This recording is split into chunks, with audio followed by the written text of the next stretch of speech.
Hello, Global Theater. My name is Jerry Fielka. Today's June 25, 2024. Want to thank Rob Grant and this amazing podcast. I'm probably wrong about anything. Well, I can't even speak today.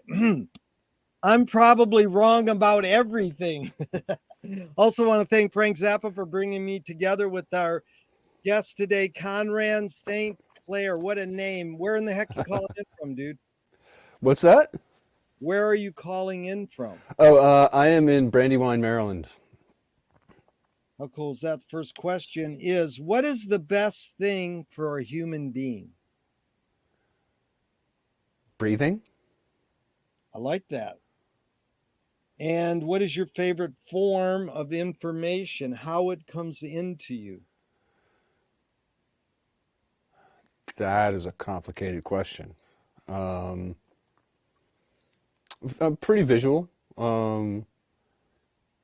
So reading or the interwebs or I guess visual is the answer. That's good. Now, just a sidetrack, did you become a reader, one, because your parents told you to, two, they did it as an example, or three, on your own? Both, or well, both. The last two. My parents were both raging intellectuals. My father was an English professor. My mom was a Soviet affairs specialist and had traveled back and forth to Russia. And they were both raised themselves by raging intellectual families. So um, I just grew up. Our house was filled with books, Yeah. and my parents were constantly had their faces in a book, and they read to me at a very, very, very young age. And by the time I was 4, I was reading on my own. Um, that was a huge part of growing up for me. That we like as a side example of the kind of family I grew up in. So at Christmas time, so by the time I was like 6 or 7, when the family would get together for holidays, whether actually had Thanksgiving or Christmas or whatever it was that we get together, we would everybody would pick out a role in a play, and we would read through it. So at Wow. like 7, I'd read through King Lear. I read through Waiting for Godot. I mean, all of these Sheesh. things that are not the usual fodder for, a 7, 8-year-old kid. Then again, my dad took me to see Monty Python and the Holy Grail when I was 6. He took me to see and not because he took me to see it. He wanted to go see it. He just was going to Yeah. break the kid. So I saw MASH, and I mean all of these things that you would normally not bring a child to. So. Yeah, which is funny because Altman's son was 14 when he wrote the lyrics with Johnny Mercer to the song "Suicide Is." Imagine that. Your dad goes, "Hey, dude, write these lyrics or whatever." 14. It kind of screwed up his life. But anyways, Conrad? Why do you think humans collect or gather information? Uh, Pattern recognition. Ooh, those are key words. And do you think this need or want to collect information is more innate or more invented? Innate. I Yeah. think it's part of pattern recognition. I think is one of the things I've always said that really kind of sets us apart. In it's not laughter, it's not sentience, it's not all of these things. I think it's pattern recognition that we are so freaking good at it Yeah. that has was the in some respects certainly the game changer for us as a species. And I think it's so hardwired, and that's probably the root of some of the maddening conspiracy theory kind of stuff, because we're conditioned to see patterns.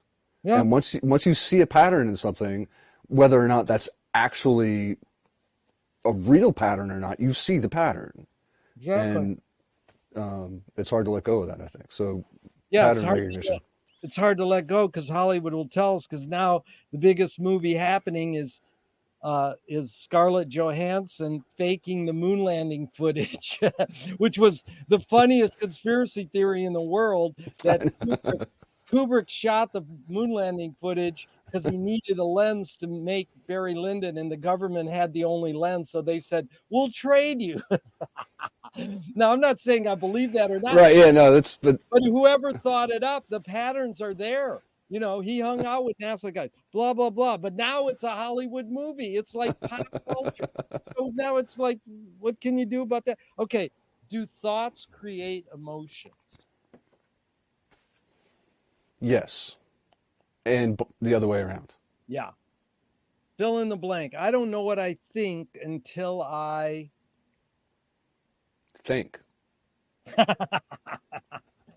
McLuhan says, I don't know what I think until I say it. Joan Didion says, I don't know what I think until I write it. So now, just to backtrack, I never ask anymore. Is thinking more innate or more invented? You're saying pattern recognition is. Pattern recognition is an emergent quality of the kind of consciousness that we have. Is it innate? Yes. Is thinking. Because that's. Yeah. So from that's leading back to your question there, that I believe I read a lot about complexity theory. Murray Gell-Mann called it plectics. Yeah.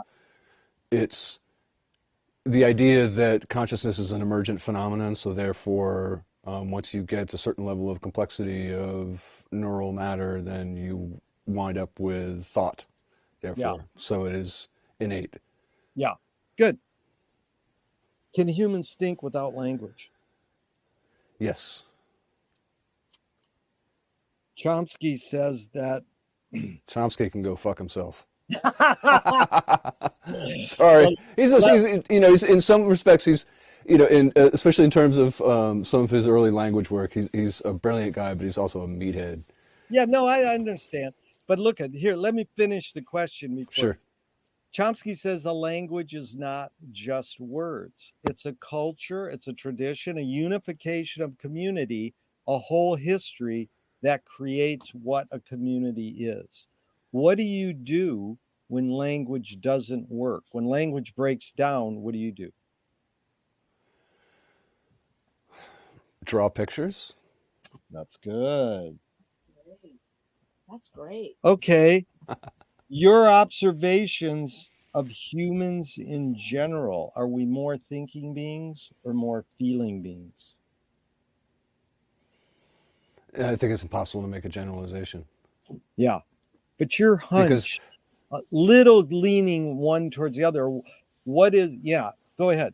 There's not one without the other. I think there's no, and everybody, every single person in a different context will respond differently, whether it's an emotional response or, you know, a intellectual response, given the context, I think. Right. And that's something that's, you know, it goes back to your previous question, that language to me, it's about context. Yeah. And but, you know, I asked this question for 40 years. Are we more feeling and more thinking? 80 to 90% say, oh, we're more feeling. They usually say it this way. I think we're more feeling. So we invented the words feeling and thinking. And so we think we can separate them. But I agree with you. A lot of my questions, is it more this or more that? Like one woman says, the word more doesn't function in your question. I know it's both and it depends. I know it's context, but it's more a prompt to get you to talk about it. So yeah, sure. The question for you would be, why do 80 to 90% say we're more feeling than thinking beings? At that particular moment in time, they were feeling that the feeling was more, or they were thinking that the feeling was more important than the thinking, but they were thinking. So, you know, it's a bit of the Ouroboros situation. The snake eating its tail. Well, that's Bridget Bardot says, when I make love, I don't think. I'm like, good luck. How do you turn your brain off when you're doing and then there's a bumper sticker on a car on my street. It says, don't believe everything you think. And I go, well, you could say, don't believe everything you feel. Yeah, which is, you know, that's a valid thing. That, you know, and not to open the door on maybe questions I shouldn't answer in public or anything like that, but, you know, when I was much younger, I used to participate in certain hallucinogenic activities on a fairly regular basis, and I never, ever, ever had what anybody would call a bad trip. And part of that was because was always able to sort of keep this remote piece of me saying, whatever you're feeling right now is not real. Wow. That's And I was good. in plenty of horrible, weird situations that, in many cases you would think, objectively that, wow, I can't believe that you, didn't freak out or whatever. Yeah, So it you was, use Frank Zappa's words, freak out. And it's the great Ray Collins, who I had spent time with, first lead singer of the Mothers, said to Frank, dude, you got to go to Big Sur and take acid and just chill out. Frank could have probably used it. And that's what, see, me and you knowing, studying Frank Zappa pattern recognition, Frank probably could have chilled out. But maybe because he didn't, he was able to write the music we love. So who knows? Right. Yeah. Basically, Ray lived in his van for 50 years and he lived a happy life. Yeah. He didn't need fame anymore. The great Ray Collins story is he slept in Linda Ronstadt's bed, but she wasn't in it. What are you doing, kitty? Okay, Conrad, this is really fun. I appreciate your time. These are 2 questions from Alan Turing, 1950s. 1, is thinking a function of the soul? No. 2, can machines think? That's a loaded question. Well, your hunch. My hunch, can they think? I don't think it's, well, there I go with I don't think. I don't know if it would really be described as such because it's such a different context, right? I mean, especially right now when we're talking about AI and the development of, potential actual sentient machines, when do you define? I mean, that's a big question right now in program design, and that world is, how do you define thinking? Yeah. And that's, that's the problem of consciousness, goes across lots and lots of fields, and there are plenty of people who are way smarter than I am who would have a better grasp on that, but it does not feel like we are really able to even define what thinking means. Yeah, this is good. And again, you must have ESP because you anticipated question 2 down, but here's the next one. Do you more pursue happiness or more pursue meaning? There is meaning in happiness. Yeah.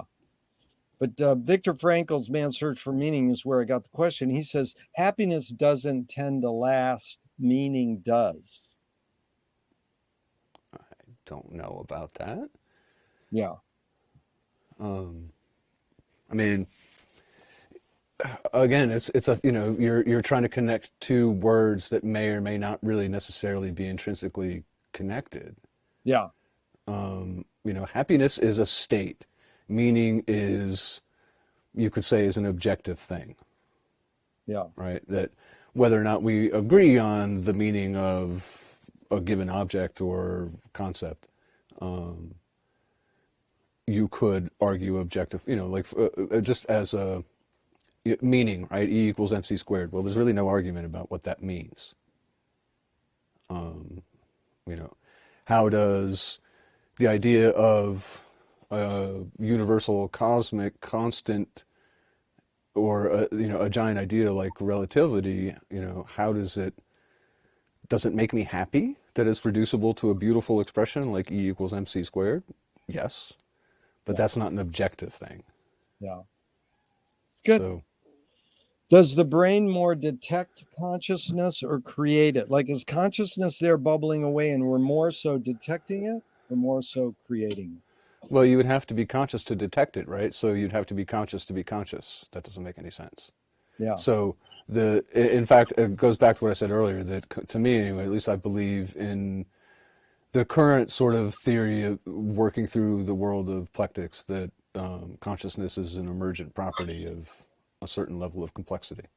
Yeah. What's faster, speed of light or speed of thought? Speed of light. The poet Audre Lorde said, you can't dismantle the master's house using the master's tools. Yvonne Rainer said, you can if you expose the tools. What new tool do you suggest? Yeah, and that's a good question, because I like when people answer a question with a question. That's what the series is all about. But Just because I open up a question with a cute quote doesn't mean you have to apply the quote. You can Sure. put it in any context you want. So when she says, dismantle the master's house with the master's tools, that could be like Frank Zappa saying, who are the brain police? He didn't say the brain police are these evil consumer capitalists, or the brain police is a voice inside your head. He just asked the question. But her, being the poet she is, Audre Lorde, might be referring to the master as being white supremacy. But you can apply that quote to the question, because the question is basically, what tool do you gravitate towards? And then you can add the word new if you want. But I guess the question is, what am I trying to do with said tool? You put it in the context you want. What tool do you gravitate towards in general would be? My bass? There you go. Yeah. What toy do you suggest? What new toy do you suggest? A chess game. Nice. What do you worry about when you go to bed at night? That's a long question. Depends on the day. Depends on what I read, before I went to bed. It could be the creeping advance of autocracy. It could be, oh crap, I need to, get that baseboard replaced that the raccoon that got trapped in our garage ripped off. So. Good. Okay, McLuhan learned from a poet that artists are the antenna of the race. They're broadcasting and detecting the hidden psychic effects of our inventions. So we might learn how to cope with what we don't like about our inventions. So, Conrad, I asked you the question Marshall probed his whole career. Why do we ignore the hidden psychic effects of our inventions, even though the artists are broadcasting them to us? Are they hidden if they're being broadcast? Well, or are we just ignoring them? Yeah, I think the word ignore is more where my question's pointed. But yeah, that's a good, again, answering a question with the questions where it's all about. I mean, just me asking the question is sort of revealing. Some people go, no, artists aren't revealing the hidden psychic effects. But you know what I mean. I mean, just knowing Zappa's lyrics, he's saying something on the surface, and there might be something a little deeper. So he might be revealing something a little deeper, just like you use the word pattern recognition to see there's something unintended consequences, hidden psychic effects. So these things that we invent, we embrace them, but we don't really always know how they're shaping our behavior. So if artists are sort of helping us, why do people in general ignore that the artists are sort of waving a flag or broadcasting? Well, one, I don't think they do always ignore. I think, and again, this is such a contextual thing, right? I mean, we're talking about, us broadcasting about the dangers of the internet, right? Like, I had a wonderful experience. So back in 2000, I went out to LA and I did a surround sound mixing seminar, and one of the other people that was involved in that weekend was Bob Margolin, the producer. Or not Bob Margolin, that's the blues guitar player. Bob Margolis. The guy that produced Stevie Wonder, Superstition, and all this other stuff. So this was 2000, and this was really the beginning of the big seismic shift in the music business. Yeah. And so I was sitting there, and I was working with Robert, and he had an assistant working on the mix, and it was one of those things that they had this mix room within this conference, and you could duck in there at any point over the course of the weekend and watch the progression of this mix that they were doing on this beautiful $3 million Studer console. It was really kind of sexy. So I'm sitting there and I'm kind of going over some stuff with his assistant, and I hear Bob sitting behind us, and he's talking to these two guys who are clearly bigwigs at Sony, and they had their little badges on, and the usual kind of masters of the universe kinds of type of music business douchebags. And Bob was tearing into them about my 17-inch monitor is just as big as your 17-inch monitor, is just as big as that kid's 17-inch monitor out in Des Moines. And these guys are like, oh, no, no. I mean, it was essentially the argument that Bob was putting forth was the internet, you guys are already fired, you don't know it yet. And they, of course, were ignoring, and Bob is a producer, is just as much of an artist as I am, and especially given his context, he's seen a lot. And because he's also, you know, the producer of Superstition and stuff, they have to sit there and listen. They can't really argue too hard because he's, you know, the next level up.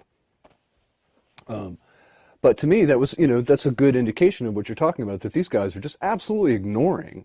Yeah. That's being literally broadcast in their face by this guy who is an artist who really has his finger on, like, man, this is really going to change everything about the business. And this is in 2000, you know, already seeing the train coming down the tracks. And these guys just didn't want to fucking see it. And I guarantee neither of those dudes has a job now, at least not in the music business. But do you think you can give me a hunch what you think the reason they were ignoring it?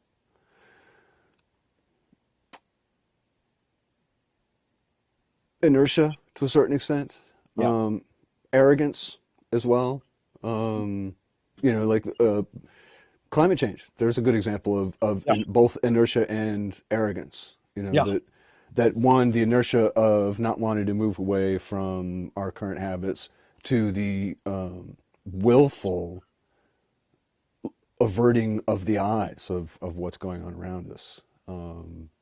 That, you know, they're just too arrogant to admit that, you know, we could possibly suffer from this. Of course, we're going to rise above it. We're humans, right? And, you know, the artists aren't the ones broadcasting that. That's the actual system itself saying your days are numbered. Yeah. Very good, Conrad. Listen, just an aside, did you know that Frank played on a Stevie Wonder song? Or, you know, Andrew Greenaway just revealed that on Zappa News about a couple months ago, and I never had heard that. Had you heard that before? I had not. I did not know that. I'll have to ask Andrew about that. This was in the age when Stevie Ray was playing on a solo on James Brown, and Eddie Van Halen was playing on Michael Jackson. And it was like, maybe it was before that. They say what song it was, but they basically said, well, they heard it and said, we decided not to use it. Interesting. Yeah, I didn't know that. Yeah. I'm also, ironically, despite the fact that I'm in a Zappa tribute band, I am not the hyper informed Zappa fan that, like, for example, our keyboard player, Scott Fisher, is like the penultimate Zappa fan. Like, he literally is working his way through every recording of every show ever. Yeah. Like, in order. Like, militantly, listening from the beginning of the earliest recordings all the way through every little bootleg that he can find. You know, I mean, he's that level of detail in terms of his, I wouldn't say obsession. You could see it in your YouTube videos, and you have an amazing band going there. So thank you. We'll get to Zappa. Another question in regard to artists. Do artists have moral obligation? If they want themselves to. Yeah. There's nothing that says you have to have anything in your music beyond the music. It can be just an expression of your own inner joy or whatever. It doesn't have to have a moral imperative. It doesn't have to be a message to other people. It can just be a little sketch that you did for yourself. Yep. Are you more afraid of new ideas or more afraid of old ideas? Neither. Can you conjure up your earliest memory ever, or one of them? Yeah. Yes, I can. Would you like me to describe the earliest memory? Yeah, please, just briefly, yeah. I guess the harder part for me is trying to figure out what of these early flashes is the earliest. Well, just one of them. It doesn't matter. Sure. I mean, I remember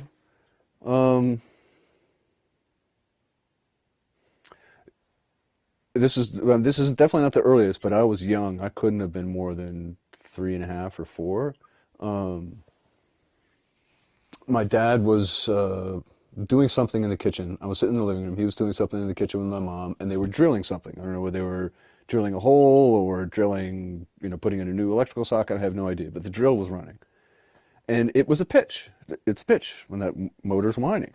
And I hummed a note above that pitch that was a harmony. And the sound stopped, and my dad stuck his head out from the kitchen and was like, "What were you just doing?" And at first I was like, "Uh-oh, I'm in trouble. What did I do?" And then I said I was just humming, and he went, "Really?" And he starts the drill, and I hum again, and it's was a perfect fifth or whatever the pitch was that I'd found. And within a year, less than a year at that point, yeah. So if I was 3.5, because before I was 5, I was taking piano lessons. So that is heavy. We're going to get into music, but it's funny because I just heard or read harmony was invented. Have you ever heard this? When a monk sang out of tune, he didn't realize it. Hey, keep that. Have you ever heard that? I haven't heard it, but that is funny. Okay, tell me someone within your immediate family, then outside your immediate family, just briefly, who had an impact on you, kind of like a role model, and what specifically was that impact? Jesus, I mean, that. I was lucky to grow up in a family with very, very inspiring people. I was surrounded by them. I was growing up. So, it's hard to isolate just one. I mean, obviously my father was a huge impact on my life. Well, let's do your mom and dad. Like, what's the main thing you got from your dad, and what's the main thing you got from your mom? My dad was certainly my arrogance, for lack of he was a brilliant man, and too smart for his own good in some respects, and that sort of uber intellectual kind of guy that can skim through Ezra Pound and ever actually understand that crap, and spoke in 7 languages and all of that. But he was also a self-taught musician, and would play piano. I went to sleep every night with him playing piano for me. Wow. So that in itself, and my very first theory lessons were him explaining to me what a tonic and a dominant and a subdominant were. And again, I was like 4.5, wow. 5. Is he playing classical, jazz, or everything? Classical. So that's, we can come back to this, but rock and roll was not allowed in my house. Wow. It was classical only. Nothing else was okay. Some folk music was acceptable because, that's folk music, and it's, it's primitive, so it's okay, But yeah, rock and roll, very much. Okay, now, Conrad, what'd you mainly get from your mom? Intellectual curiosity. My mom was also brilliant. She's a Soviet analyst and had worked in Radio Liberty in the 1950s, and, her first husband was actually a guy named Anatol Malyukov, who was absolutely a jaw-dropping classical guitar player, taught Segovia, the Russian school of playing, but he died so young. He had just signed a huge release deal with CBS Records and had all of these recording dates planned, and he died, really, really young in the early 50s. So, so she had very much held on to that, and I remember her always telling stories about him, and that, so between the two of them, that certainly, they, intentional or not, drove me down the road towards being a musician, for sure. Yeah. So now, outside your immediate family, I know that, again, there's probably lots, but just one person who had an impact on you, and what was that impact? Well, feel bad isolating one person over another, but I guess maybe just in terms of shaping an ultimate direction when I was young would have been an early teacher, a guy named Guy Dedell. I'd also, my role in life was to be a classical flute player, according to my dad. That's where I was headed. And I went to a private school for 1 year, 9th grade, and the teacher there was, my flute teacher was a flutist, but he was also a jazz percussionist, which was really his main role. And flute, he'd actually taken flute and studied it with my other outside school flute teacher, and then I ended up actually studying with Julius Baker. So there was this little triangle between my original teacher, Julius Baker, and this guy, Guy Dedell.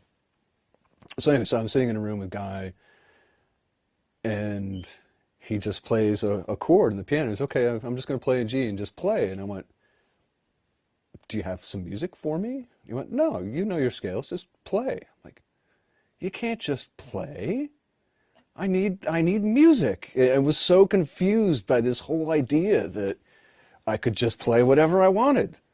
Like it never was not something that ever comes up in, at least especially in early classical education. Even if you're on a serious track, they don't talk about the fact that Baroque orchestras improvised all the fucking time. It's just you play what's on the piece of paper. So, that was a huge shift in the way I looked at music. Like just out of the blue, was not expecting that moment. So Good. there have been plenty of folks though that have certainly affected me over the years, but Dude, I appreciate your concise and articulate. Thank you, Conrad. The next question is, did they raise you a particular religion? no, I was atheist. We were raised to, there was no religion involved, and especially with, although we did go to a Unitarian church for a good bit when I was younger, but that was much more just Sunday afternoon hangout with some people who were not particularly indoctrinated one way or another. And I remember my Sunday school. Like in a lot of elementary schools, like along the top, you'd have the runner that would be like the alphabet, so the big A, little a, big A, B, little b. Instead of that, it was religious figures. Yeah.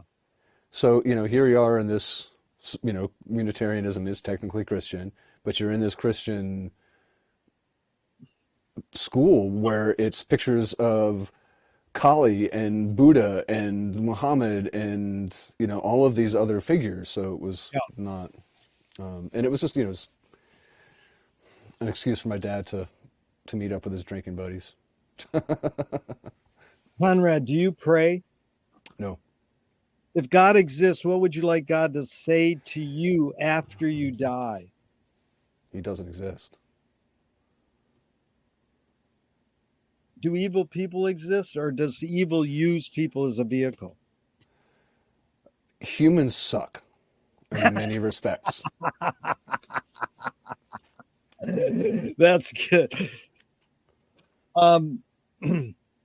The real question there hidden, Conrad, is how do you advise someone to deal with an enemy? And I'll set it up.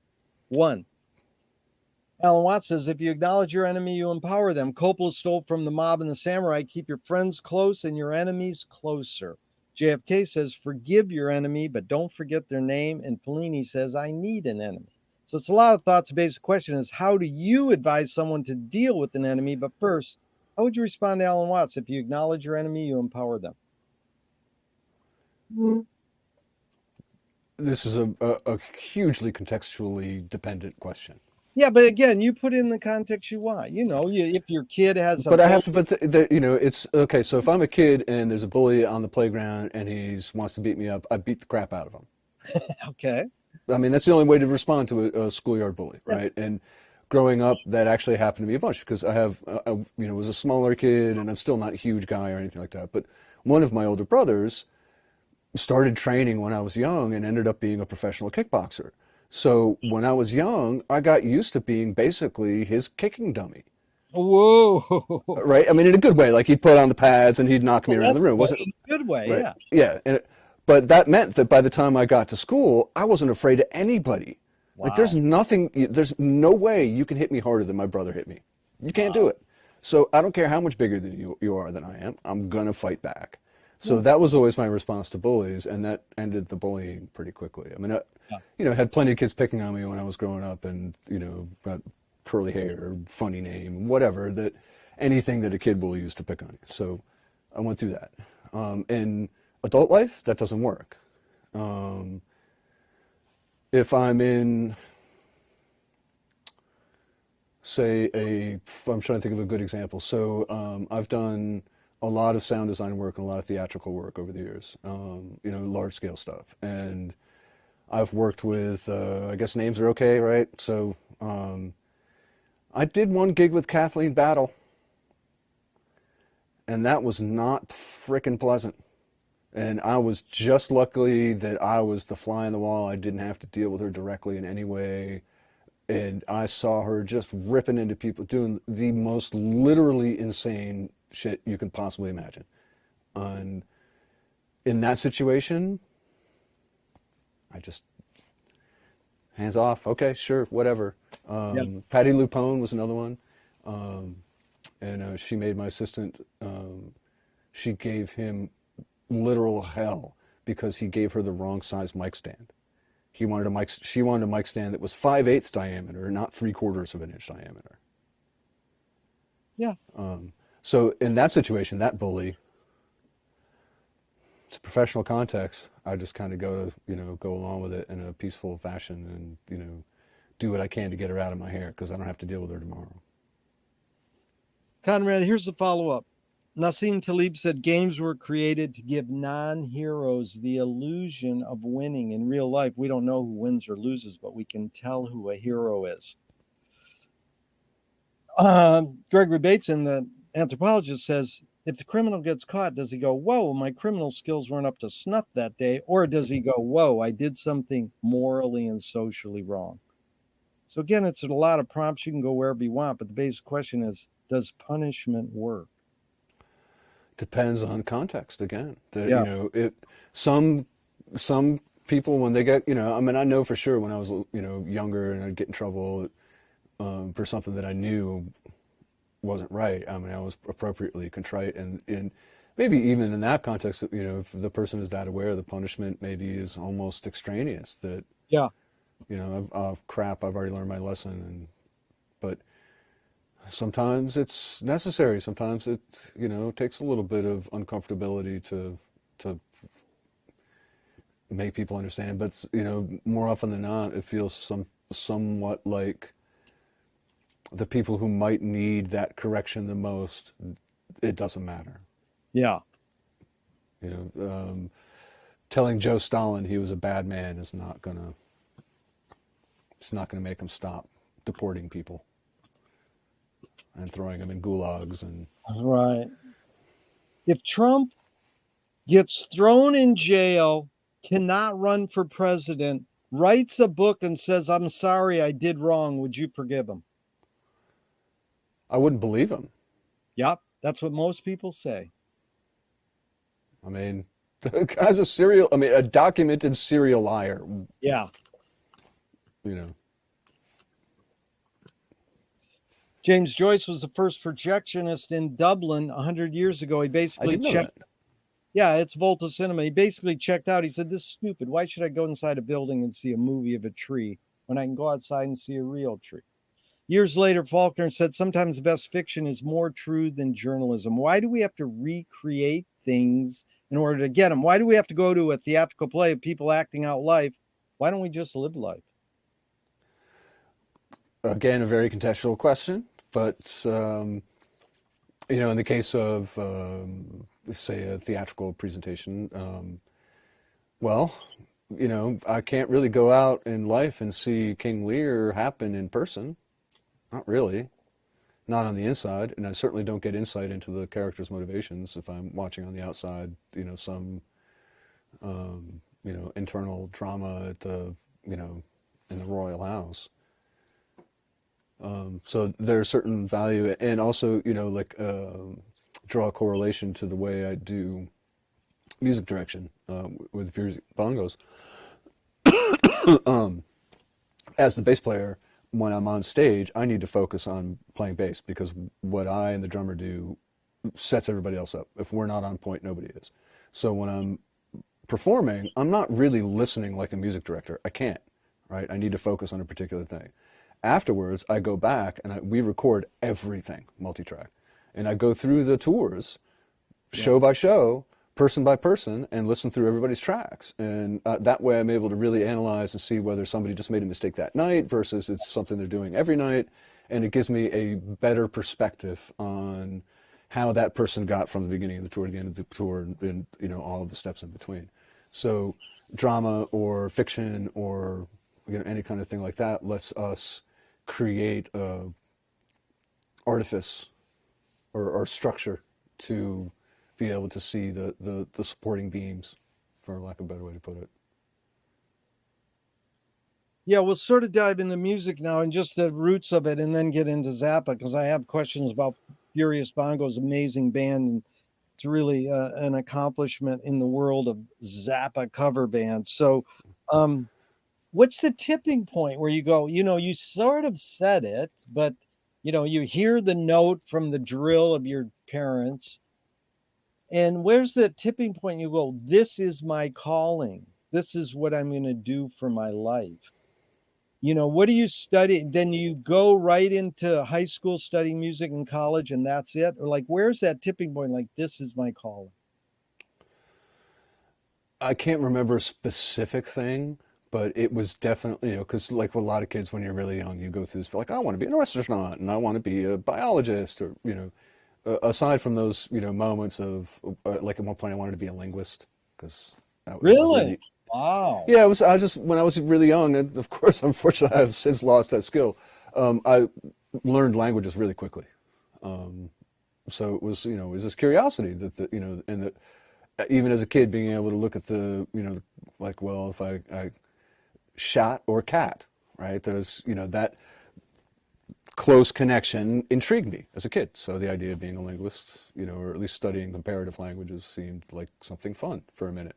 But music was always something that just came so naturally. Like it is what I do. And it became very, very hard to not be that. Yeah. So So Conrad, are you composing music, Conrad music of your own? Do you compose your own? yeah. Okay, let's go with that for a second. A screenwriting teacher told me great art is when you can clearly see the intention of the maker. Kubrick says the opposite. Great art is when you can clearly not see the intention of the maker. What role does intention play in your creative process when you're writing a Conrad piece? Not a commission, you're just writing a Conrad piece. What role does intention play? Very little. I mean, that's, I try to treat writing as a pass-through. The writers that I respect the most, especially when it comes to lyric writing, are the ones that are sort of somehow feels like, once you read the final piece, anyway, it feels like they've been able to turn off the filter and they just wrote a thing.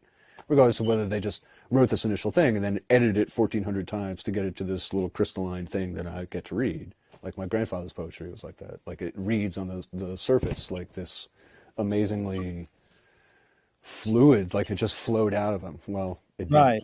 It took a lot of editing to get there. So you specified lyric there. You're writing both music and lyric. Does that apply to just the music too, and the lyrics? Both. I mean, there's especially with the way I write is, and I'm these days anyway, I've been the bongos take up so much time that I don't have a lot of extra creative energy left over for writing and stuff. But typically the music just comes in chunks, and there's no real intention. And maybe there's an intention like, okay, I've got these two pieces and I need to put them together in a way, so I have to intentionally create this thing that connects them. But the best stuff that I found over the years, like almost any musician will tell you, is the things that just happen. Yeah. Duchamp said there's no art without an audience. How much are you thinking of your potential audience and listener when you're writing your piece of music? None. Yeah. What's the function of music? Expression.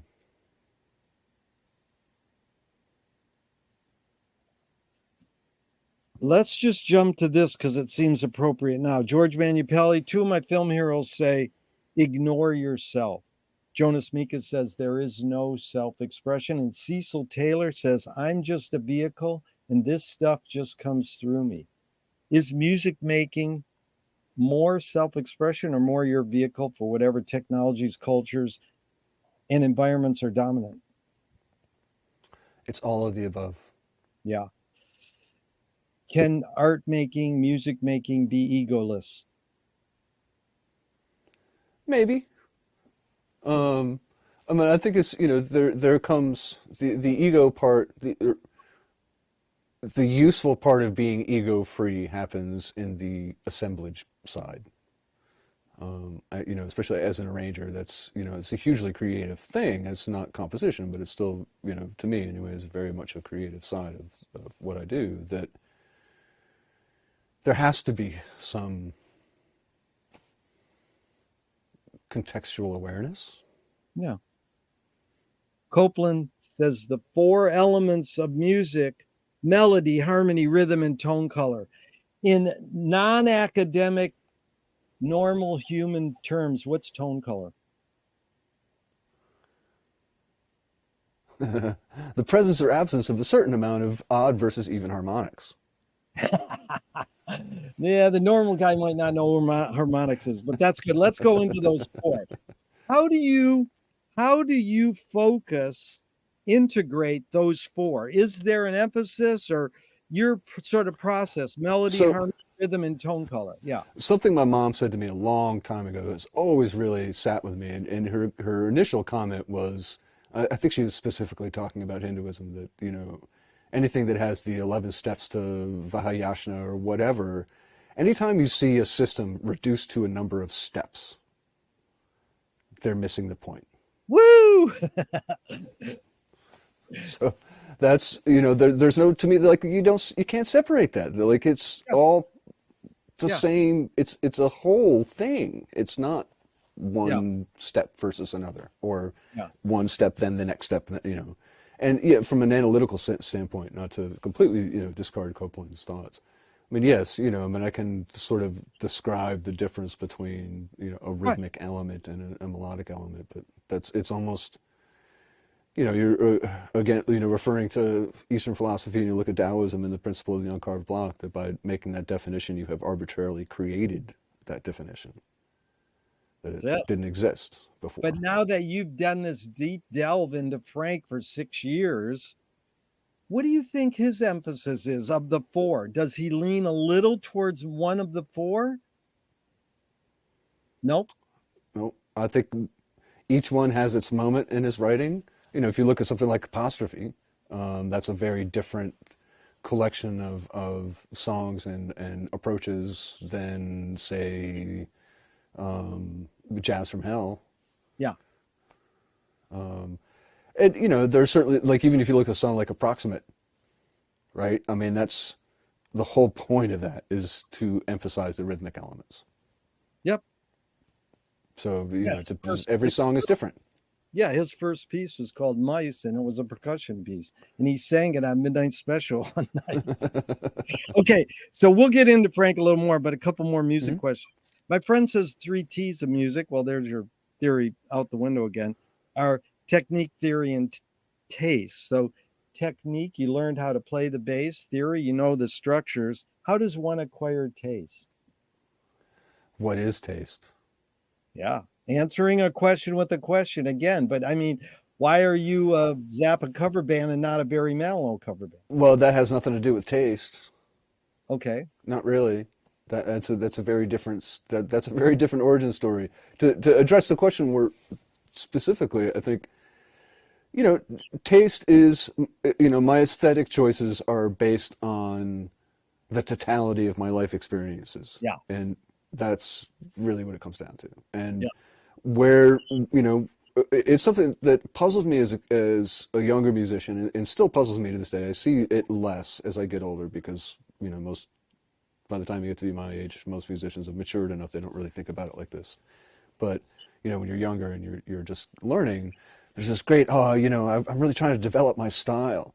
And that always confused me, because, well, you are what you are what you is, right? I mean, I am the sum of or hopefully greater than the sum of the things that I've absorbed. So what is my style? I don't know. It's me. Yeah. Like, why should I have to work on that? I am me, and I'm just going to listen to the things that I like, and maybe listen to some things I don't necessarily like, and learn, you know, I mean, that's just it. It's such a difficult subjective thing to really wade into that. No, most people say experience, exposure. That was good. But here's a follow-up on that word taste. This is McLuhan. There's 2 parts. Song is slowed down speech. The reason cultures have different musical taste is ultimately connected to language difference. So it's more so the second part. The reason cultures have different musical tastes is ultimately connected to language difference? Any comment? I think that's an awfully simplistic way of looking at it. Yeah. Tell me an instrumental that makes you laugh.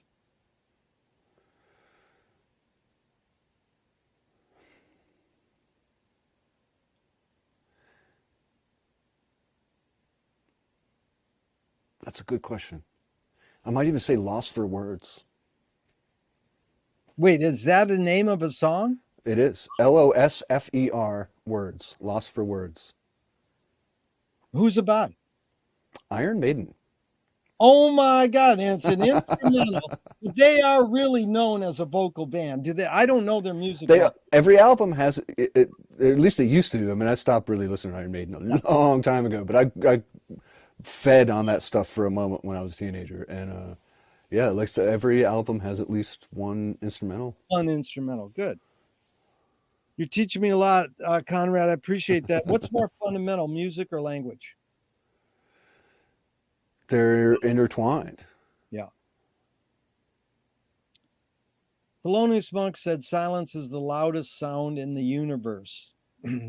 George Clinton says funk is the absence of. Miles talks about the space between notes. How do you know when not to play? What's the, sort of thinking behind integrating not playing, silence in music? There's a phrase we use in Kicksville a lot, play between the dots. Yeah. I mean, that goes back to your earlier question about taste. I mean, that's everybody's interpretation of that. It's like, I mean, here's a concrete example of how difficult it can be to actually appreciate silence as a musician. So in the Furious Bongos, as a 9-piece band, and we're doing some long improvisational sections, there are times where it's important for not everybody to be playing. Yeah. And, there are times where I've had to tell a keyboard player, like, hey, man, just don't play during that solo. Just relax. As a bass player, I never get a break. I would love to have a break. But, so take advantage of that time. I think it's really important because it creates enough space for other things to happen. Yeah. If you have nothing but space, that's, 344. If 433, you mean? 433, sorry. Dude, you flipped it. That's a tetradic masterpiece. Well, this is back to Monk. He said there are no wrong notes. In fact, my friend Doug has a great observation. He said Monk heard all the notes Charlie Parker heard, but only decided to play some of them. Charlie Parker's quote is, "You're always half step away from a right note." Wow, I didn't know that one. Pretty sure that's Charlie Parker. A half step away from. Because basically saying that when you're improvising, no matter what note you hit, you're only a half step away from something that will work. Like you can't. Yeah. And because I don't agree with Thelonious Monk, there are wrong notes. Thank you. The context, but it's contextual, right? If I'm playing, like, there's a great Frank Zappa story that George Duke told, and you can find the clip of him talking about it on YouTube, I'm sure, where it was his first time ever playing with the Mothers, and Frank was really excited to get him in, and they're playing through a tune, and he calls some rock tune, just like 1-4-5 basic rock tune, and George said, "Oh man, I played this really fucking cool, flat 13 chord over the top," and Frank stops. It's like, okay, let's go back and do it again. He does it again. Play some weird chord. He's like, trying to show off, like, hey, I'm this jazz guy. And Frank stops again and says, "Hey, man, do you know what a triad is?" And George is like, "Yeah." He goes, "You think it'd hurt your hands if you played one?" It's also that George says, play the ice cream changes. He goes, "Dude, I'm a jazz player. I don't play ice cream changes." He says, "Yes, you do." It's like, yeah, you guys play with Chad. I once saw Frank in a rehearsal tell Chad to play like Herman's Hermits. I said, does Chad even know who Herman's Hermits is? It's not a diss on Chad, but yeah, it's the age. Work, but that was good because when I asked Keneally, are there any wrong no or comment on the Thelonious Monk quote, and he goes, "Yeah, for Monk there are no wrong notes." Yeah, which is, in that context, absolutely, you Right. know. And Hannah Brooks nailed it. She says, "No, there's wrong notes. It's just how good you cover them up." Well, And that's Herbie does the whole lecture where he hit the wrong note when he was a teenager with Miles, and Miles looked at him and he knew, oh, Miles taught me how to cover it up and work it in. right. Yeah. Well, let's go into Frank. I mean, what's your history? Did you start Kicksville like 2 decades ago, and why? Or is it Well, group? so Kicksville is, do we need to provide context for anybody as far as where Yeah, that? just So, briefly, what's the history? so Kicksville is the project that ultimately morphed into the Furious Bongos. But Yeah, it started as, it was just me and my best friend, a guy named Mike Stair, who is now the tour manager, or not tour manager, excuse me. I'm the tour manager. He's the stage manager, and our chief barbarian is so. Starting in the late '80s and then early '90s, of course, I was, a younger musician and trying to get my record deal and all of the things that you do as a, younger original musician. And went through the ringer. And Mike had done a similar thing. He started a little bit later than I did and had, sort of a different path in terms of the kinds of bands he was playing with. But, he was also trying to make it, get his record deal.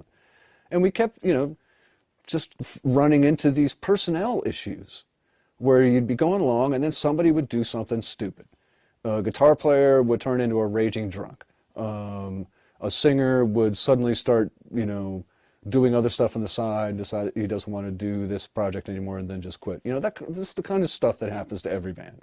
yeah, And we had just kind of gotten tired of it. And Mike was working a lot as a tech at that point, and I was even picking up a lot of tech work and production stuff. And I shifted from trying to be an original musician to just like, fine, I'll just take a gig for whoever. I'll be a paid working musician, and that'll be my career. That's fine. But we still wanted to have some sort of creative output. And Kicksville was our way to do that, that there was no agenda. We could write whatever we wanted. It could come out sounding like Ministry. It could come out sounding like Salif Keita. It could come out sounding like Beethoven. It didn't matter. It was just an excuse to have fun together and write. And with there not being any obligation, you didn't develop, there's the idea is that there's, part of the problem with band situations is yeah, somebody might not want to be there as much as everybody else, and therefore that obligation starts to turn into resentment, and then that leads to personnel issues, and then the band falls apart. So without that, we were like, yeah, let's just have some fun. And then, a friend or two like, oh, Chris, a guitar player that is now in the Furious Bongos. Man, why don't you come over and play some guitar? And because there was never any obligation, and it was all fun, and there was no real intent of doing anything with it, it grew in this creative way that was really interesting. It was all organic. We didn't plan any of it. And next thing you know, it's 2004, 2005, and we started this in 1988. By 2004, 2005, we had this, pretty large collection of work at this point. And of course, that coincided with the advent of being able to record at home and the computer systems getting better and better and better, being able to do all of this stuff without the overhead of having to go to an actual studio. It would have cost me hundreds of thousands of dollars to do the kind of recording we did back in the day. And so it just became this purely studio-based creative project, and it grew. And so by 2004, we had this huge catalog.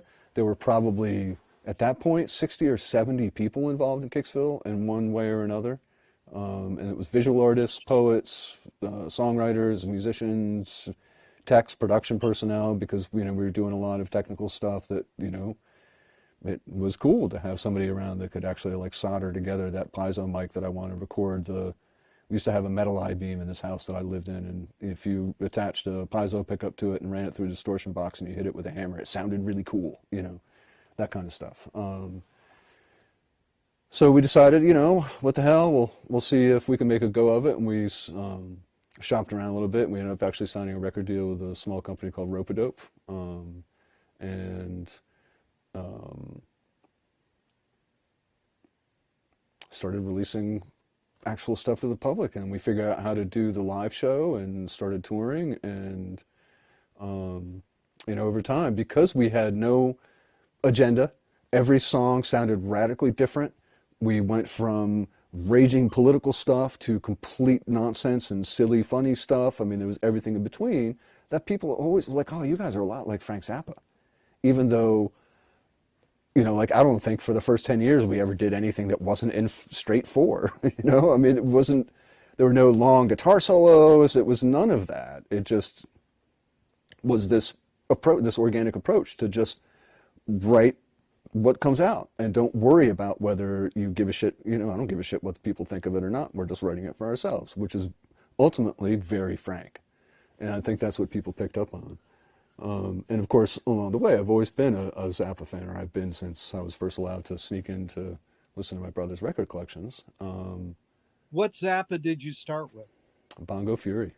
Wow. And so did other people in Kicksville say, let's go do Zappa, or did you direct it that way?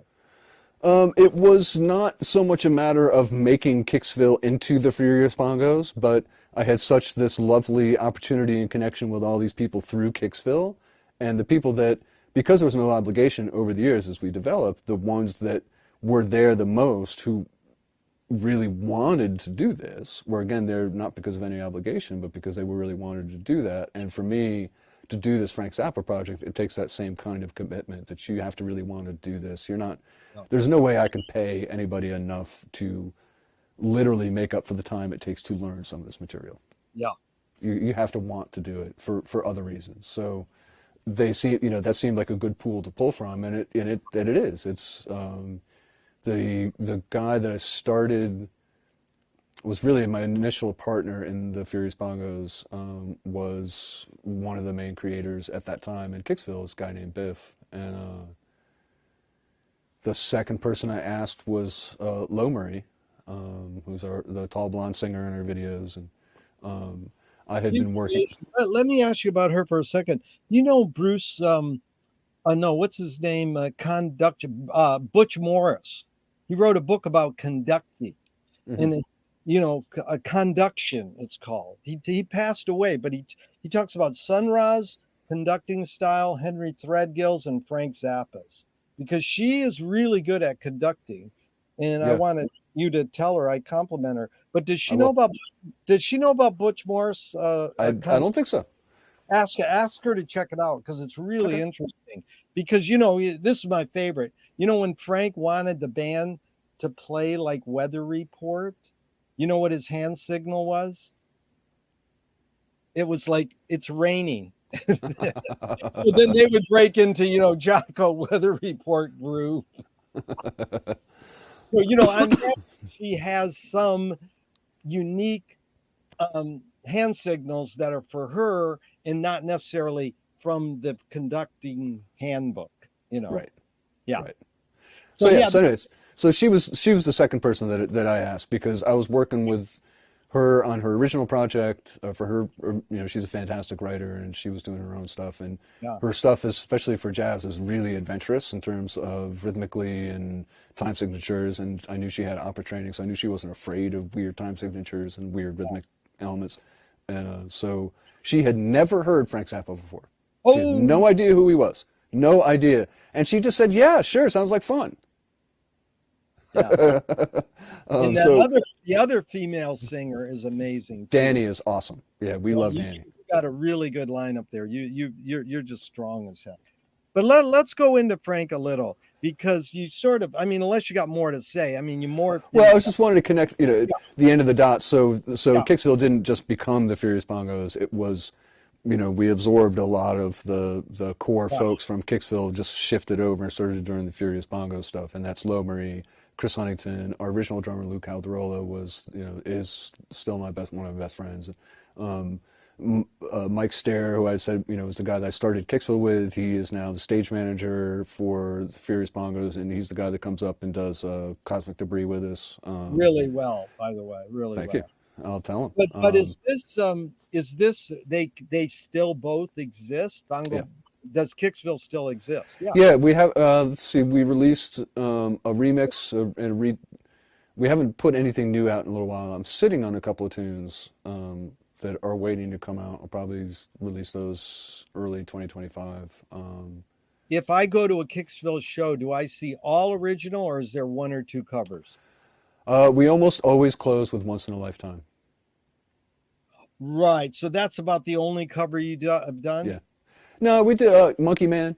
We've got a really fun, like, hyper fast version of Monkey Man. That's always one of my most. That's one that we pull that out occasionally with the bongos too. And that's Stones. We did. No, wait, no. We did a. I am forgetting a thing. So one of our albums, our record label suggested, why don't you do a half cover album, so that way it will help bring people into the fold. And Right. So we did Poor Tom by Zeppelin, Invisible Sun by the Police, Walking in Your Footsteps by the Police, which is unfortunately still as relevant as it ever was. What else did we do? Mojo Workin'. Yeah. A few others. Cool. So here's Frank in '69 in the LA Free Press. It's right up your alley because you're a sound designer, and I'm always asking people this, and they don't always know what I'm talking about. But this is, Frank was asked, you mentioned Pauline Oliveira's work with sound above the audible and below creating a mass, and you liked the idea. This is what Frank responded. Not that I created a mass, it created something audible.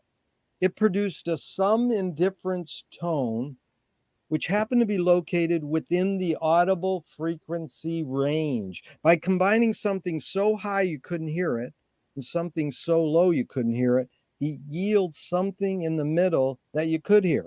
Whether or not you liked what you heard in the middle is another question. The concept is brilliant. Any comment on this some indifference tone happen to be located within the audible frequency range? Sounds like intellectual masturbation to me. Very good. I So mean, this is basic interference pattern. That's not. I mean, that happens. that's right. So Now you've been, besides a musician, you're a performer. And Ruth Draper says the key is to bring the audience up onto the stage and into the scene with you. It is they who give you even more than you give them in the way of imagination and creative power. Sounds good, but how do you do it? I don't know. Thank you, Conrad. I loved your talk at the beginning, how you're arrogant. I welcome people saying, I don't know, and I can't answer that. Here's Leonard Cohen. The only way you can sell a concert is you put yourself at risk. And if you don't do that, people know. What role does risk play in your creative process? Eyebrows. There you go. I mean, you can't. My uncle had alopecia. He always looked funny. When I was a little kid, I wondered why does Lenny have no eyebrows? I mean, that's it. So I mean, it's an analogy that or a metaphor that always hit home for me from that very concrete reason. So. But I thought you're referring to eyebrows as Frank puts it in his book. It's like putting an accent on something. Is that what you? For him, I always interpreted Frank's idea of what the eyebrows are. That's, to a certain extent, that's the risk.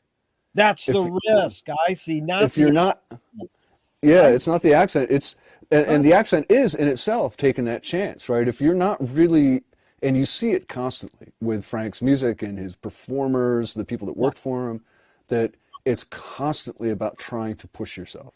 Yeah. What does courage mean to you now? Not being afraid. Say it again. Not being afraid. Not being afraid. So Viola Spolin, she helped invent comedy improv in Chicago. If the audience cannot see your struggle to achieve something, they cannot root for you to achieve it. What role does struggle play in your creative process? I tried not to struggle. That actually seems a bit counter to the way I like to think about it. Like if I'm struggling with something, I'm approaching it wrong. Yeah.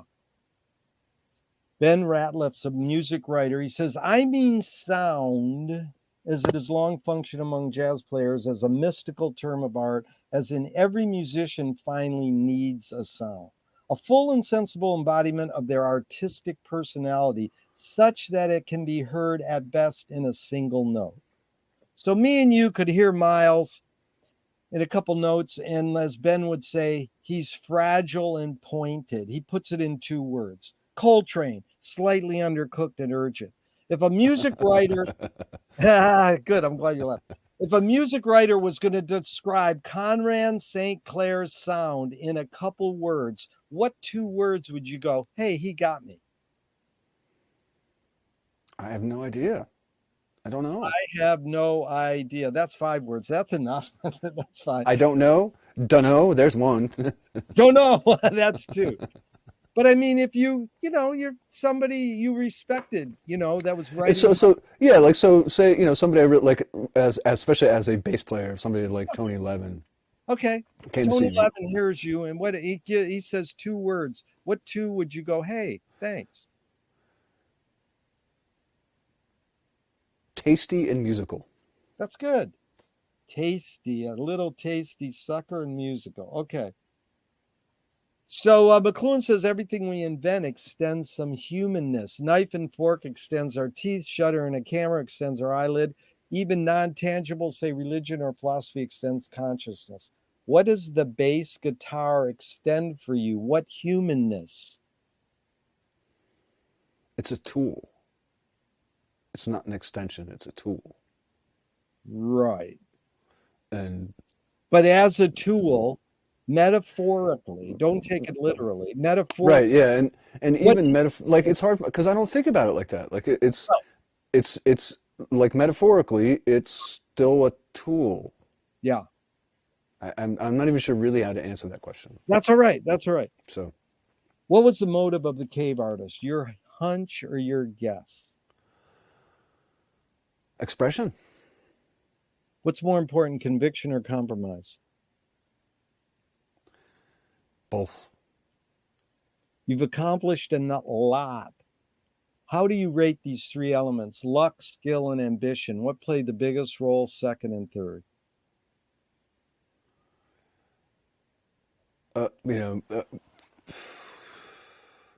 Again, depending on context, in my own context and my own success, which, I don't know how successful exactly you could say. Certainly not a, world touring major name or anything like that. As much as I wish he would, Steve, call me. I'm not out touring with Steve Vai or. Right, but Conrad, you got a good resume. Come on. I have done some successful things, but I don't think of myself. Success. But just pull back and just say, what do you feel were the major elements in those 3 that played the biggest, second and third? Luck, I always think in almost any context, luck is a huge piece of it. Yeah. Because did you take that left turn to go that way, or did you take that right turn, and who did you bump into along the way? And after that, then quickly, especially in my field as far as like a working musician and stuff, then obviously skill comes in very close behind that. And then also, as Chad put it, one of the things that, and plenty of people have said it different ways, but he framed it nicely that it's like I didn't get the gig filling in for Steve Gadd because of my playing. He's like, I got it because of my bus factor. What's the word? Bus? Bus factor. B-U-S? B-U-S. What's the guy like on the tour bus? Am I going to want to kill him 2 weeks into the tour? You mean by Chad saying his personality rapport with Frank got him? No, that his attitude as a daily musician, like his bus factor's attitude as a musician. Yeah. No, as a human. As a human. Okay. Because, if you're especially, if I'm looking at like my success as a working touring musician, then my success is based on how many people call me, how often do I get to go Yeah. out on the road, what kind of gigs am I doing? And that is a huge part of it. Aside from the luck of being able to make the connection Yeah. with somebody, it is as much like skill and personality are very much the same. Like, I mean, we hire like that for the Furious Pongos. Like, I don't care how good you are. If you're an asshole, I'm not going on the road with you. And as much as I respect, say, let's use the Zappa example. As much as I respect Scott Tunis for his abilities as a musician, and he's a smart fucker, regardless of what he is like. He is sharp. He is really smart, perceptive individual. But he's impossible to fucking deal with. And I would never tour with him. It's Listen, just not going to happen. This is great, Conrad, because I got to tell you quick. I saw Frank sing in Vegas, of all places, once. Played a concert. He's singing "Broken Hearts Are for Assholes." You're an asshole. He's pointing at people in the audience as he's singing it. At one point, he goes, "You're an asshole," and he points at himself. Okay, Yeah. This is fun, Conrad. Got a few more, and we're out of here. Listen, poetry is outing your inner dialogue, according to one poet. What language is your inner dialogue in?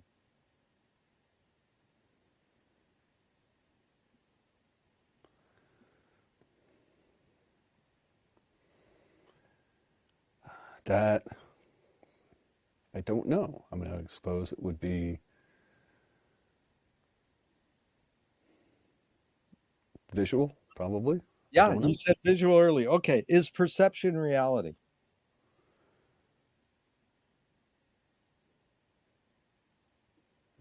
That's a thorny question too.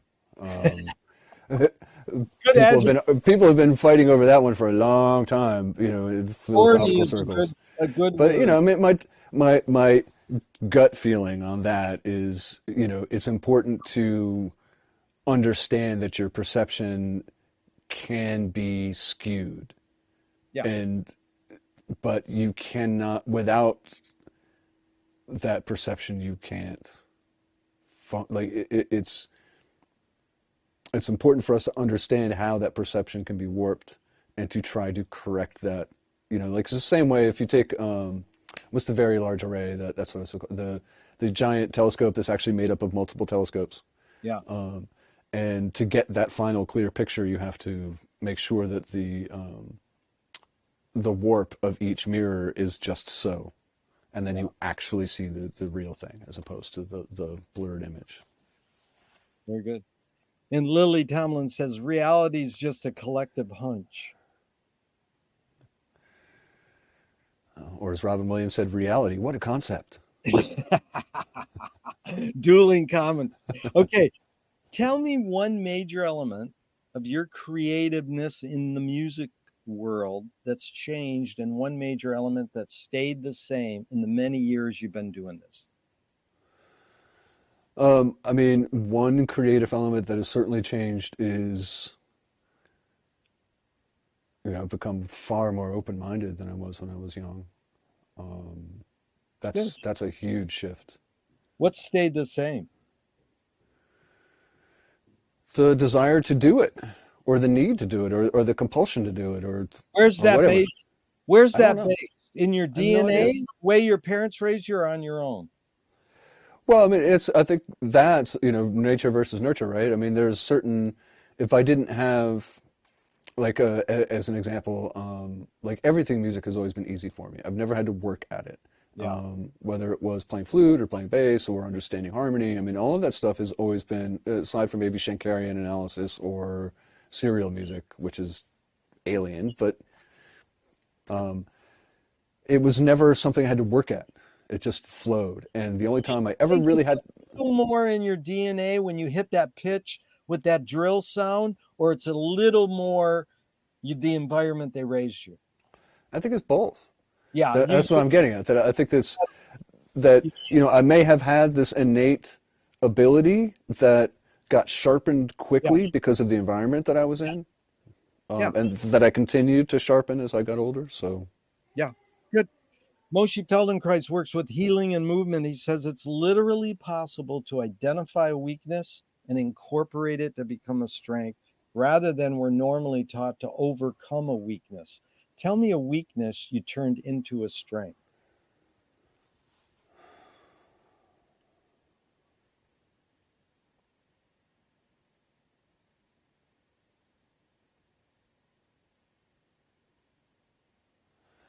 Well, I have a tendency to overanalyze things and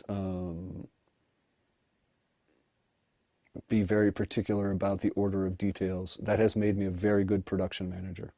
There you go. Dude, you're very articulate and concise. I appreciate it. Anger can be a productive emotion when fill in the blank. When it's channeled. There's a line that goes, you create what you resist. Bob Goldthwait morphed it into you are what you hate. James Joyce said, it's a curious thing how your brain is super saturated with the religion in which you say you disbelieve. Louis Buñuel said, thank God I'm an atheist. Any thoughts, Conrad, on this thought, you create what you resist? I'm not saying you, Conrad, like one creates what one resists. Any thoughts on that?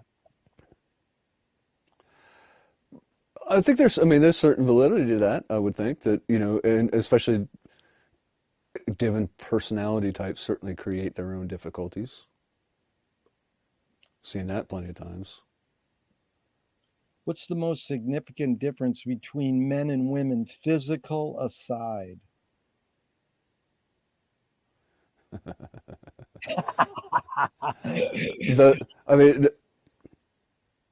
The number one difference is the fact that women have been shit on for millennia.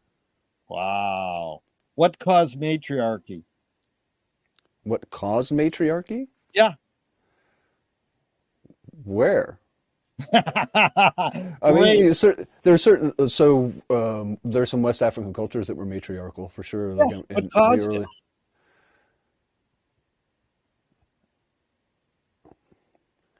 Arbitrary decision that the mother figure was the source of everything. I mean, that it goes both ways. Like, to me, that's one of the issues. Is again goes back to the uncarved block, that we're making these distinctions where there really should be one. Like, to me, the only real difference between men and women is physical. Yeah. No, that's the answer I want to hear. But what you said was very observant, because Peter Sellers, a great theater director, just told me last week. I said, what caused matriarchy? He says, a mother holding a baby. It's biology. If the woman gives birth, it's like, this cliche. I'm not saying I believe it, but I love to hear it. The word mafia starts with the letters Ma, M-A. That's because women run the world, but they let men think they run the world.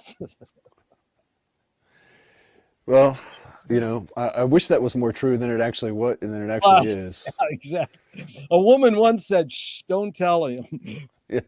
Okay, here's 5 Alan Watts questions off the top of your head in just a couple words. 1, who started it all? Who started what? Are we going to make it? Are we going to make what? Where do we put it? That is a good question. 4, who's cleaning it up? Nobody. 5, is it serious? Maybe. My friend worked comedy with Robin Williams, and I asked him, can satire be destructive? He says, that's the job of satire. But if me and you draw a cartoon in a certain country and they kill us, some people think dying is destructive. Swift compared satire to a mirror in which people could see every face but their own. Frank Zappa is saying, watch the Nazis run your town. Now go home and check yourself. You think we're singing about somebody else. What's the function of satire?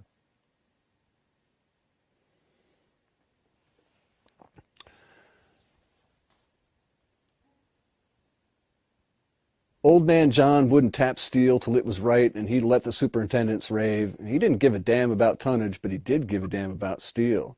So they put him on the street, and the steel got sorrier, and rails got to breaking under trains, and the mill shut down, The superintendents came and asked my old man John, tell him what was wrong with the steel, and he told them too many superintendents.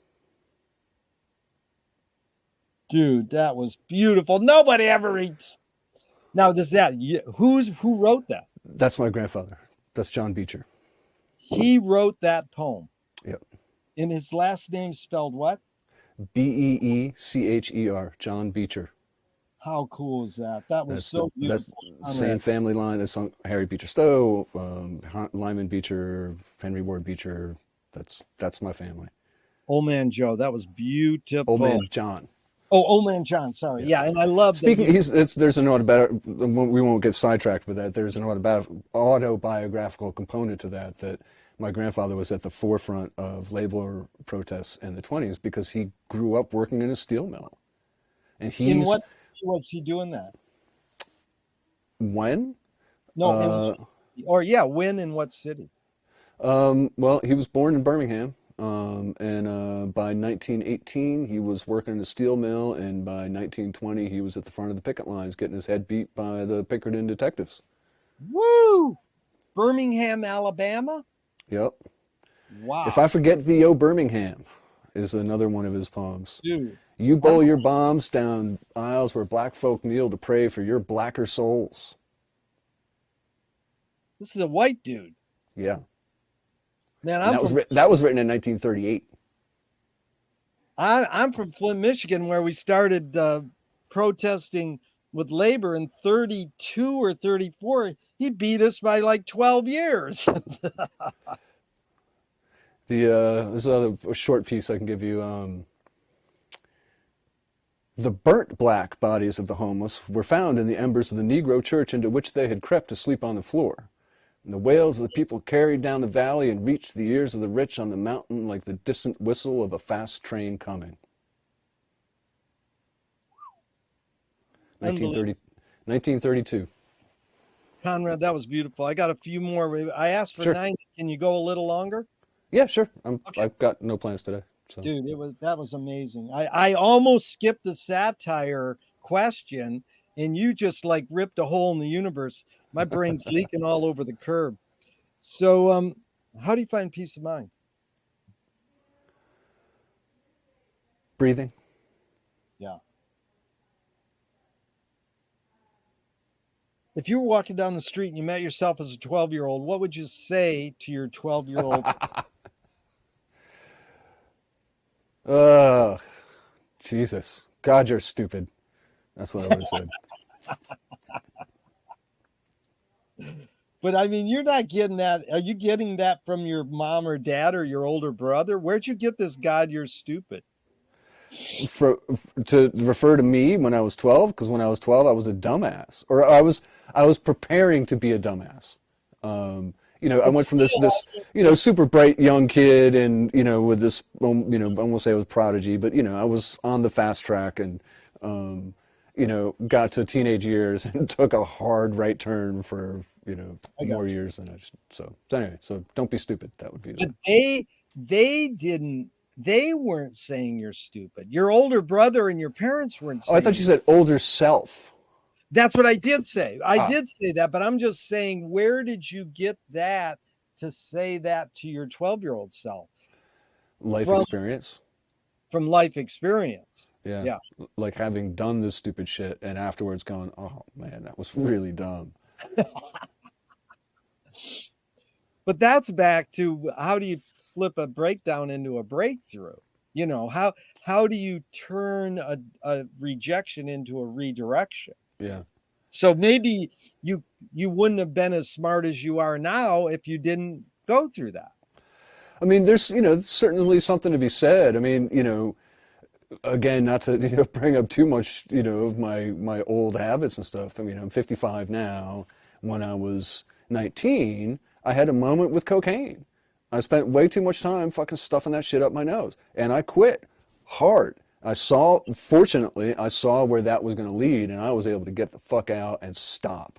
And I did that when I was 19. Yeah. Fortunately, so that I had time to actually recover and go on and have a productive adult life, as opposed to suddenly discovering it when I was 40 and, going off the rails. So, You Yeah. know, that life experience definitely made, and it also made it easier for me to understand other people's struggles with addiction over the years. Yeah. And when I finally quit smoking cigarettes a couple of years ago, that helped inform my decision there, like how do I approach that? So Really good. Which way should toilet paper come off the roll, over or under? top, over the top. If a publisher was to release your autobiography off the top of your head, what would the title be?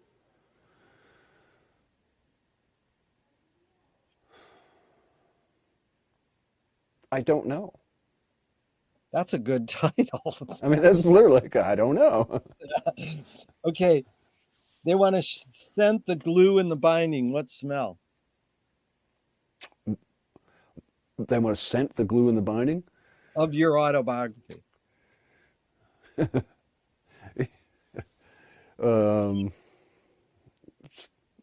Pot, probably.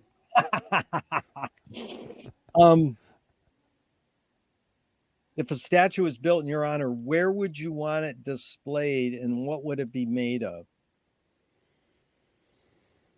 Where would it be displayed? I guess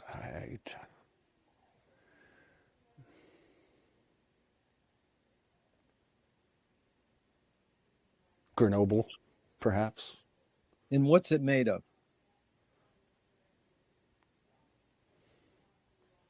Concrete. Tell me something good you never had and you never want. Fancy sports car. I get that answer. Very good. If you were in a vat of vomit up to your neck and someone threw a bag of shit at your face, what would you do? Move out of the way without ducking my head under the vat of vomit. Remember, I had martial arts training, so I can. you are very articulate and you're a smart man, Conrad. But you know my favorite answer ever was this woman on Venice Boardwalk. Says, you're vat of vomit, someone threw a bag of shit. What'd you do? She goes, I take the velocity of the bag of shit and swoop my way out of the vat of vomit. Says, dude, that is Descent in the Maelstrom by Edgar Allan Poe. That was amazing. You know? Let's go. Yeah, if you got a few more minutes, I'd love to. Yeah, I have plenty of time, man. Okay, I'm happy to. I have a couple more questions. Sure. That we could go off on this divert that I didn't ask you, and we could do a part 2, but we're on a roll. So this is back to art. And I mean art by music, painting, the poetry, everything. You know what I mean when I say art. Mike Kelly, art is making your problems other people's problems. Any thought? I mean, I think that's a valid way of framing certain things that, especially if you're writing about things that give you pain or cause you problems, then yeah, by writing about it, I'm handing them off to you. Poet Fanny Howe. The point of art is to show people that life is worth living by showing that it isn't.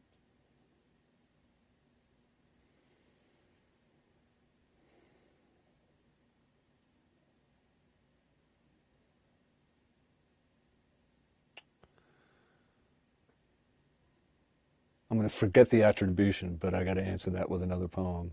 Yeah. You ask me not to write about politics, but I can't do that unless it's quiet. Wow. Sorry, go ahead. And until the warplanes are quiet, I can't write about anything else. I screwed up the actual, but that's basically that oh God, she's a Palestinian poet. Okay, it's not, a Palestinian but poet. it's she's basically saying that you want me to write about something that isn't here. Yeah. In order for me to write about nature, I need things to be quiet, and as long as the warplanes are going, it's not fucking quiet. Yeah. So you're saying she's a contemporary? Yes. Yeah. Because I just wrote a huge essay, and I'll just ask you: can art stop war? Yes. Woo! In limited circumstances, and this is speaking from historical context. Yeah. Go back to touch on the Beecher family, that the work that Henry Ward Beecher did as an orator kept England from joining the Civil War on the side of the South. It was a major factor in that political decision, and it was his art as an orator that shifted public opinion enough that, because the English were happy to get cheap cotton, and the idea that the slaves weren't going to be able to produce those cheap cotton anymore, that was a problem for the British Empire. They had lots of soldiers to clothe. So in that very specific case, art certainly helped prevent a war from escalating or Now, going a different this direction. is John Beecher or a relative of John? That was Henry Ward Beecher. Henry Ward Beecher. Okay. That was really good. I might have to use that in my follow-up article. That was beautiful. And, I talked to Don Preston, the keyboardist in the Mothers, and asked him all these questions once. And he goes, don't think, how do you play music? Don't think. It's like, yeah, that sounds woo-woo. It sounds good. You want to get away from thinking. You want to be playing with feel. But the dude has this Rolodex in his head of licks and in structures and things in order to improvise. And this is Milan Kundera from Unbearable Likeness of Being. This is why I love writing, because the character that I'm writing about can go further than I can. So maybe just discuss that idea of improvising and soloing without playing the same licks. Well, I've had a couple of different approaches. So I had one jazz teacher when I was younger that really kind of framed it in a way that, if you play something that you've practiced, you're not improvising. That was his feeling. And I don't entirely agree with that, but I totally get what he's saying. Like, if I've worked on this riff over and over and over again, ironically, the system that he was teaching, and we were working on jazz improv with that teacher, was, long story short, so, each week he would give us a different chord, right? And we would have to, he'd give us a piece that was nothing but dominant 7 chords, and he would come up with a lick, and then play that lick over these chord changes. And then you would do the next week, you'd do a major 7, and then at the end of the month or whatever, you would do a piece that was a major 7, and then a dominant 7, and then a minor 7, and you had your licks that you would play in order through that. And then once you did that once, then you were supposed to go back and actually improvise around it. So it was kind of ironic that he would say, you're not improvising, but then teach us to build lick library. There's another quote from the arranger Hal Galper that really look up to him. And he was talking, it was a seminar, and he was talking to, let's watch this on YouTube. So I'm sure it's out there. And he's discussing jazz improv with a group of, fairly advanced students, probably graduate level students at whatever college he was teaching at the time. And one of the things he talks about is the fact that, and this is something that I've found in a concrete way, I am not really a jazz musician. I can play jazz. I totally understand the context. I don't do it all the time. I certainly can't play solos over the top of giant steps the way John Coltrane could in an improv. Like, I could write you. I totally would be able to analyze anything that anybody did over that, but I just don't think that quickly in that context. I also don't have the vocabulary. And that was Hal Galper's position, that in order to improvise in certain contexts, you need to know the language so that the people you're improvising with know what language you're speaking. So if I walk into a room filled with French speakers and I speak in German, we're not going to have much of a conversation. Yeah. So it's important to have a certain amount of shared language, but at the same time, I also feel that a lot of jazz musicians this is more intellectual masturbation. They're just, jerking off over these changes and playing these riffs that they've, built up in their heads over all these years. At the same time, that's an important way to be able to get through a solo and make it sound cool. And yeah. I know, this is probably a longer answer than you're expecting, but, if you look at the solos if you go watch any of the videos of the Furious Bongos playing Let's Move to Cleveland, which is the one place I take a solo. I usually don't, I frown on bass solos. Nobody wants to hear them, right? Nothing I do in that's rehearsed. Nothing. Yeah. And it's all about trying to let go. And I am literally thinking about things. Like, I'm very much informed. The only real concrete thought I'm having in those moments is I am literally trying to be conversational, both metaphorically and literally. Like, I am, something that Frank had said that always really influenced me in terms of my approach to rhythm and the way he thinks about rhythm is that, speech is highly polyrhythmic. Yep. And the fact that we are trained as musicians to play in these even little groups of 4 and 3 is odd. Yeah. So when it comes to soloing or writing a melody, and you can hear it in Frank's playing, that this is very much, he's just talking. And sometimes he talks fast, sometimes he talks slow, sometimes there's a pause, sometimes there isn't. And there's very little artifice in creating this moment in time. And it should be a thing that happens and then it's gone. It also falls back to me when it comes to improv, very much. I mean, I might have fought this idea in the past, but, I've seen it enough over the years that, like, when we're rehearsing, we don't do the solo section for Let's Move to Cleveland. Just skip it. Yeah. Like, what's the point? I'm not getting the moment in rehearsal, and I'm just gonna, repeat myself later. So might as well just wait and get that feedback from the audience, that whether it's well, there you answered that question from way back, Conrad. How do you bring the audience up onto the stage? So the feedback from the audience is some sort of what? Eye contact, clapping. I still don't know how that happens. How to do it, but I think you're doing it by saying conversational, because you're probably doing what Frank did with Vinny. You're conversing with the other guys in your band. You're not just conversing with yourself. Well, and there is a literal. So again, you or your viewers will have to go watch some of our videos of that. So the way we do that section now is the sax player will do a little bit of a solo, and then he hands it off to me. I will play, and I'll have a little bit of a monologue for a bit. And then I'll have a dialogue with the drummer, literally a dialogue. And then once we've had our little chat, I'll start setting a soundscape. And I say something and I work my way around the stage, and I'll start with the percussion player. I will give them a phrase. And they need to speak it back to me.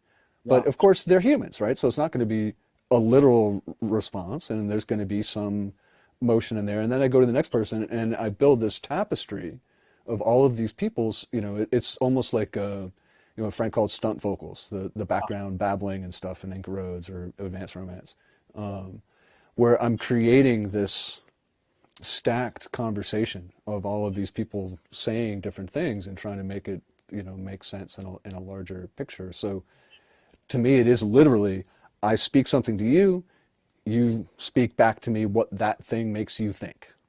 Yeah. So it's what we call living organism by reading Finnegan's Wake out loud with a group of people. Right. That's what you're creating. It's a living organism. But a couple things you evoked there. I would go to these rehearsals, and Dweezil brought Warren DeMartini from Rat to watch Frank. The dude's a good guitarist. He comes out of Jeff Beck and Eric Clapton, but he's standing there. And by me watching Warren watch Frank solo was like him. I could read his mind. I felt like, how in the fuck are you not playing recycled Albert King licks like these guys, like everybody else did, and turning up loud? Where did you go off into, Edgar Varese, Stravinsky, in Ravi Shankar licks, and so that's the funny thing, that when Frank did Shut Up and Play Your Guitar, he says, dude, I just composed a new spot. Like your friend said, play something that you didn't practice live, and you created a song live on stage. Then the other funny one is really anecdotal. I went to a Zappa show at the Baked Potato, and I sit next to this guy, and he looks like a friend of mine. And we start talking, and it turns out it's Dan Carey, the drummer in the new Crimson band. Yeah, Danny Carey. Danny Carey. And I says, you look like a friend of mine. And his name is John Humphrey. And John said exactly what you were saying. He taught bass at MI. He played with Jean-Luc Ponty and Savoy Brown and Scott Henderson. And John said, I says, what are you aspiring to do? You can do anything on bass. You're great. He goes, I'm aspiring to play over the changes of Confirmation by Charlie Parker better. So me and him did Confirmation once. And it was so funny because, it was like so skewed how I got to that, but it's exactly what you were saying, playing over these changes. Like, you need to know the language, Yeah, there's like certain. I do believe, though, Captain Beefheart and Ornette and maybe Cecil Taylor could go out without knowing the background, and maybe Sun Ra. They could, but we know Ornette came out of King Curtis, and Cecil Taylor knew the language, but sometimes these people, like, where in the heck did that come from? Or even maybe like the best is Eric Dolphy. Where did you get this? And he goes, I used to stand in the yard at night and listen to the crickets. So that's biomimicry, almost like, how can you go out? Is that the music language that humans created? No, that's something else. So, okay. Well, Yeah, go ahead. touching on improv anyway, that one of the fundamental things about the Furious Bongo show that is most fun for me is we do a sequence pretty consistently of Sam with the Showing Scout flat top into the black page, right? Yeah. So the way we do Sam with the Showing Scout flat top, it is literally 100% improv every night. It needs to be different, and even to the point where we don't rehearse it, because you start to, and we had done that. We played almost every show, and we start to develop these patterns, and then we got to break these patterns. We got to do something different because we just did this the last 4 times. The whole point of this is to make it completely new every time. We have no idea where it's going. And Marie directs us, and even to the point where I've had to tell her, look, as a conductor, you need to do different motions. You can't keep doing this or whatever motion it was that we had gotten used to doing for this particular phrase, to try to keep it new.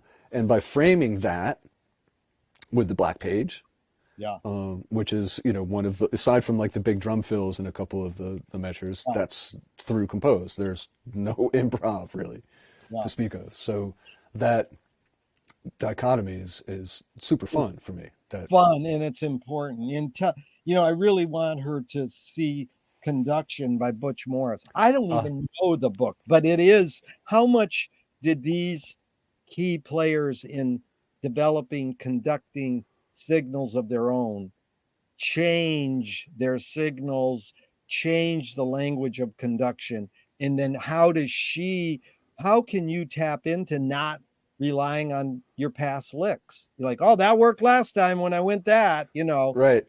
That's good, because I watched Sam today, and that reader, the poet, who is that guy? That guy is great. Who's reading? Oh, is that the one? That's the one from Baltimore? I don't know, but it was a sort of crazy looking, evil Santa Claus looking dude. Yeah. Okay, so that's from Baltimore. That is Tone Deaf, and Tone Deaf was one of the main writers and artists involved in Kicksville. Yeah. Tone Deaf is all over the Kicksville material, and he's absolutely brilliant. But again, he's not improvising; he's doing beat part. So that's the beauty of that piece, is he's doing beat part. I mean, that's the kind of piece that has Frank cream in his jeans in heaven, because he's going, now these people aren't. Frank doesn't want Zappa cover bands playing the notes. He wants you to do. It's a hard thing to be a Zappa cover band, because you don't. I saw him rehearse Matson Morgan for Zappa's Universe, and he was like, they played it, and he goes, no, throw in some Van Halen there and Pee Wee Herman. Like, he doesn't want his notes to be played over and over. And I don't want. This one, Conrad, really fast. Yeah. Steely Dan used to open for Frank, and literally backstage they go, hey dude, we have to play our album notes. Why don't you? And he goes, I don't want to. And so were they playing their album notes because the record company told them to, or on their own? Well, 'cause they did it because that's, they're a bunch of OCD motherfuckers. So, there's that. they're Yeah, I OC. mean, for me, that's like, and I certainly don't want to step on anybody else's toes because there are plenty of ways to interpret Frank's music, and one of the things that we do not like doing, and that's one of the reasons why I have so much fun with Sam the Showing Scout Flat Top, Yeah, and even though, like, say, for example, when Tone Deaf comes to sit in with us and does that piece, even though he is speaking words that are written, they are still like the yeah, phrasing and the placement and all that stuff. That's going to be different every time. yeah, Um, I never wanted to play the nostalgia game. yeah. And the only reason Chad Wackerman plays with us is because he's one of my favorite drummers, period. Like, it doesn't matter that he played with Frank to me. I don't care. Good. He's an amazing drummer. Makes lovely aesthetic choices. And as a human being, he's awesome. He is Yeah, such a nice guy and yeah. so easy to work with. And from a professional perspective, that's why I offered him the gig. Okay. And it's convenient that I don't have to teach him any of the material, but Okay. that's why we Yeah, and no disrespect to any of the other alumni, but we will never hire Ray White or Napoleon or any of this, just because that immediately frames it in this particular thing. yeah. And Chad is such a flexible, wonderful human being that for me, I can kind of divorce that from the usual alumni thing. And so many of these bands, and Dweezil does it too, where you think Frank would have ever gone out, okay, I'm going to tour Hot Rats front to back. Like, Frank would never have done that. Like, that's such a weird He way to wouldn't. think about it, and it is 100% playing on the nostalgia factor of the fans who loved Hot Rats so much that they want to see it like it was. And that's totally fair. I mean, there's nothing wrong with that. It's just that's something that we didn't want to do. He wouldn't And have. He wouldn't have released 100 CDs that he didn't produce. yeah, Anyways, yeah. here's a real hard one, Conrad. Who's three favorite Zappa cover bands aside from your band? I like One Shot Deal. Those guys are good. Joe obviously knows the context, but they're having fun with it. They are themselves. They're not. Um, Pygmy Twilight is fun. Those guys are a good rock and roll band, and that's really the core of it, right? Um, and I mean, always got to love Inventionist Mater. They're fun. You I know, don't even know them. Say the name again. that's Inventionist Mater. I think I'm saying it correctly. Mater. It's a duo. It's a guy who plays clarinet, bass clarinet, and regular clarinet, and a guy who plays classical guitar. Well, I'm going to look them up. I don't even know them because I'm I don't surprised. know. Yeah, you hadn't heard. They are really fucking cool. I don't delve. Okay, I got about a few more questions. We're out Sure. here. This has been amazing. So this question is about the word archive. Comes from 1400s, keep safe, free from harm. Then in 1600, 200 years later, it was developed to what we think archive means, record preserved as evidence. Charles Baudelaire said, if you try to make a statement long, deep, and rich, it will age very fast. If you Long, try to deep, and only rich. own the day you're talking, if you try to only own the day you're talking, it will last forever. Or as David Lee Roth said, here today, gone later today. So the whole point of life is to live in the moment, right? Be here now. In fact, Wyndham Lewis said, artists live in the present and write a detailed history of the future. So, when the Egyptians put stuff in their coffin, why do we have to archive shit if the point is to live in the moment? Is archiving more innate or more invented?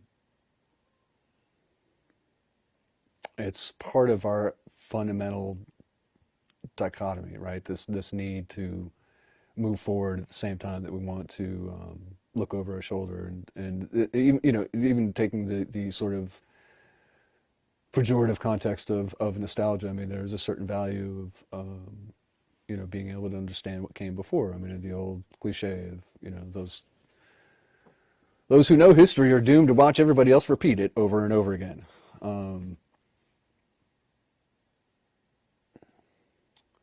It's strange. Like, I saw an article recently that, and I was surprised at my reaction to it. That They're talking about, so as the sun ages, it's going to get hotter and hotter. And this has nothing to do with climate change, so, you know, we're not going there, that saying climate change is purely natural. Talking about over the course of, 100 million years. That the sun gets, certain percent brighter over time. And within a certain amount of time, it will get so much brighter and stronger that it essentially will boil away the oceans. And, we're used to thinking of that, oh, someday the sun's going to expand and swallow up the earth, and that'll be a billion years from now. And, well, actually, within about 150, 200 million years, I think, is what the numbers were thrown out, that the sun will have gotten hot enough that it will essentially have boiled away all the water and the earth will become functionally unlivable. And my surprise, because I've been conditioned to this, we still have another billion years left of the sun's life before, it turns into a white dwarf. That, wow, we only have 100 million years. Shit. What are we going to do with all our stuff? That the reason I'm, surprised at that, like, wow, 100 million years feels like way too short of a time. We have shit to do. But, that's such a ridiculous number. And why should it matter? Right? I mean, how arrogant is it of us to think that what we did was so important it should be preserved? Balanced with the fact that, I do feel like, well, maybe there are some things that are worth preserving as long as possible. And it made me, deeply sad that things like second movement of Beethoven's Seventh Symphony will never be heard again in 100 million years. I mean, it's ridiculous on his face, but at the same time, made me feel sad. So. Really good. Yeah, you talk with emotion and intellect. It's good, Conrad. Thank because you, sir. I'm This is fun. yeah, and see, it is like, I love the futurists. They say destroy all libraries and museums, but I go to the library every day. I know that's value, but it's also like everybody I talk to has piles of crap in their house. It's valuable, and I'm sure you're like that. And I actually, if you die tomorrow, what are you going to, who is a loved one supposed to take care of your stuff, or do you care what happens? Do you have plans for your own archive? yeah, I mean, that's literally a question I was addressing last night. My sister was in town, and we were going through, I've got a handful of boxes of stuff that had ended up here from my dad in his very early years. And neither of us, we don't need to go down this road, but I have a very long, complicated story with my dad, and I was the last of 8 children.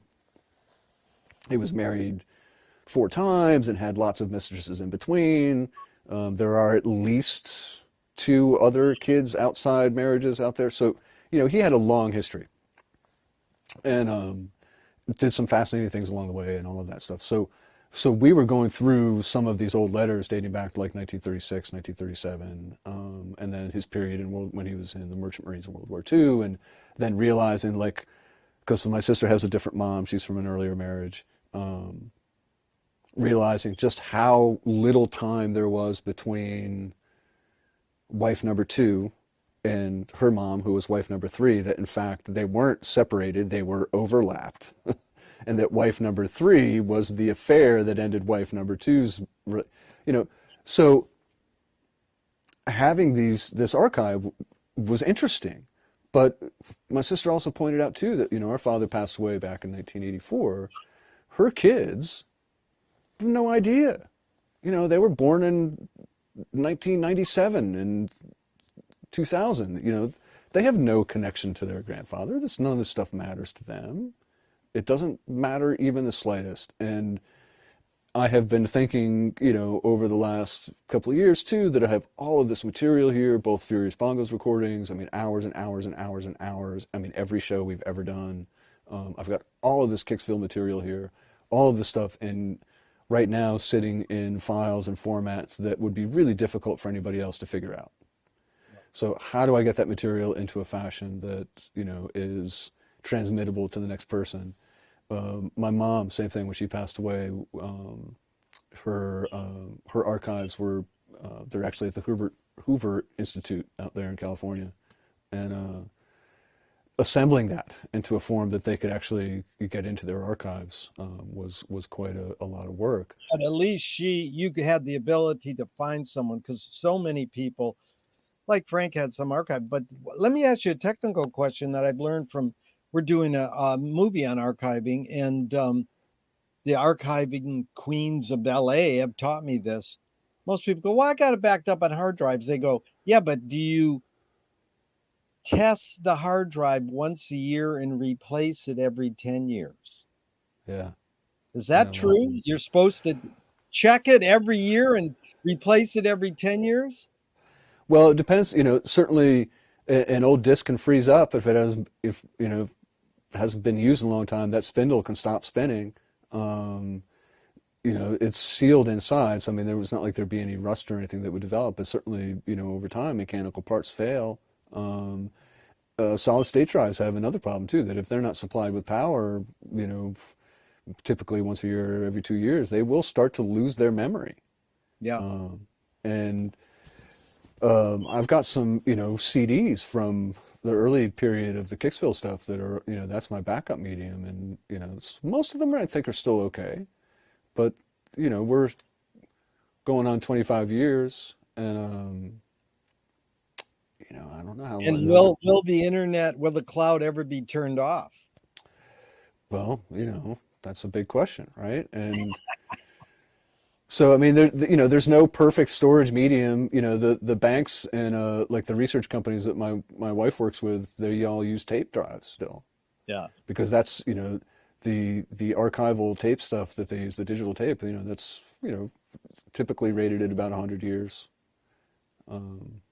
So, yeah, that is a difficult question. Not only that, whether that drive works or not, will they have that technology? Will that file format work down the road, right? Yeah. I mean, if you have, especially if you have a Mac, what you did 3 years ago might not load up on your new computer. Whereas, I've got an application on my main studio machine, which is a Windows-based machine. I've got an application to control an old analog to digital converter that was literally written for Windows 95, and it still runs. Yeah. How long can we do that? And is Well, the funny thing is, I'm a dumpster diver. I found Emerson's prayer book. It's 100 years old. I don't need nothing to open it and read it. It's in mint condition.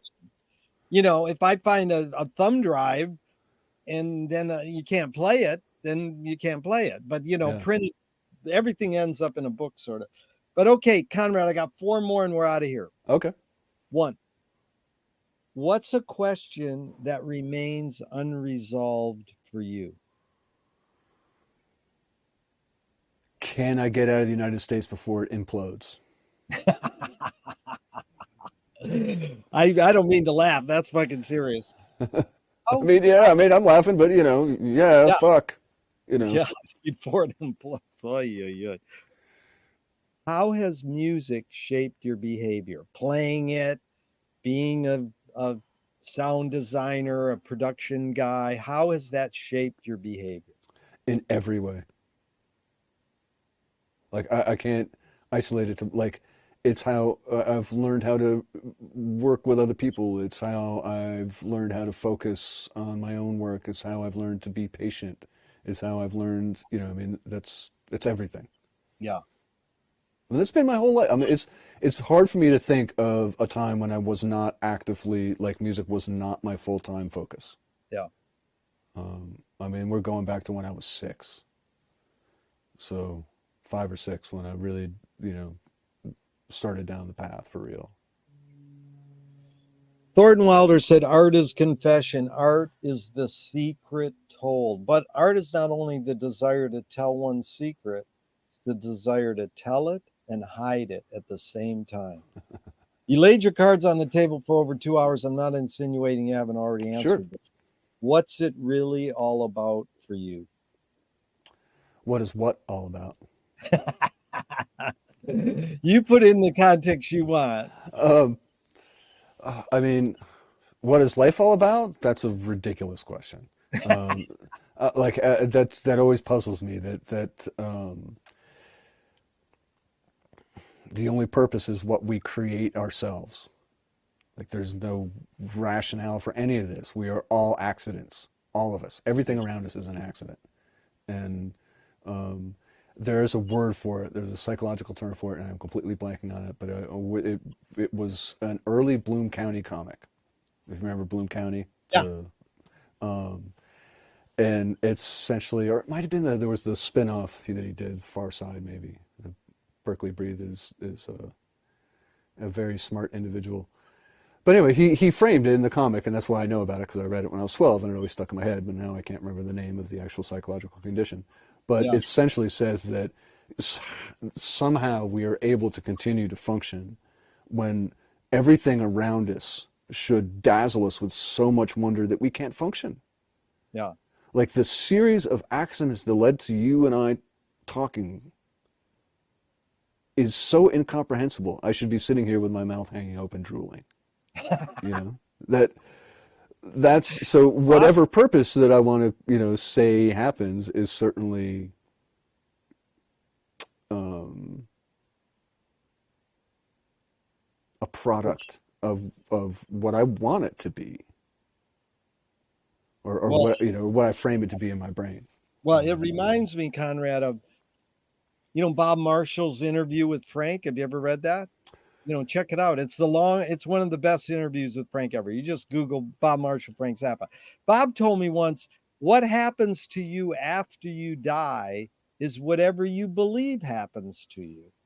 So it's sort of like that. It's what I think what you're saying is whatever, I mean, let's just go to the next question because you sort of anticipated it. What gives you the most optimism?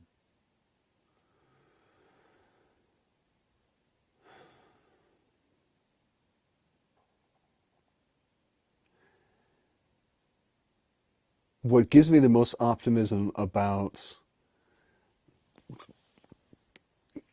my life versus, life in general, or are we talking about a specific case here? Yeah, put it in that context. That sounds good.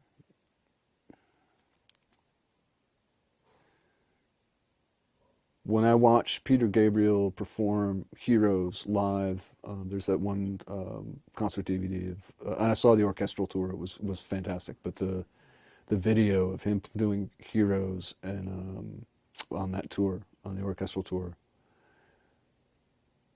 There you go. is such a distillation of emotion in a way that literally makes me tear up every time I see it.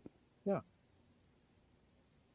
And that makes me feel optimistic. The fact that I'm crying about this piece of music, but it is so beautiful, and the fact that we have this ability to create this incredible connection with each other, that gives me hope that there is still something to us, that we're not irredeemably fucked. That Yeah.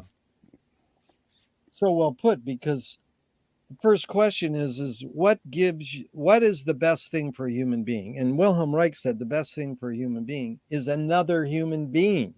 The last question, what gives you the most optimism? That's what they asked Groucho Marx at the end of his life. And he said, other people.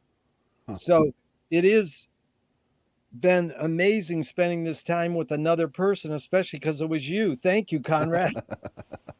Truly enlightening and fun. Well, thank you, Jerry. This has been brilliantly fun. I've really very much enjoyed this, and I wish more interviews were like this. Yeah, and I hope there's, I was talking to Nick Shargan of Stinkfoot Orchestra the other night, and he said he reached out to you, and I said, yeah. You guys, we need to have a Zappa festival at Royce Hall in UCLA, where there's 3 or 4 Zappa cover bands. There's panel discussions all day on Zappa, kind of like Zappa now, but a little more, selective and maybe over 1 or 2 days.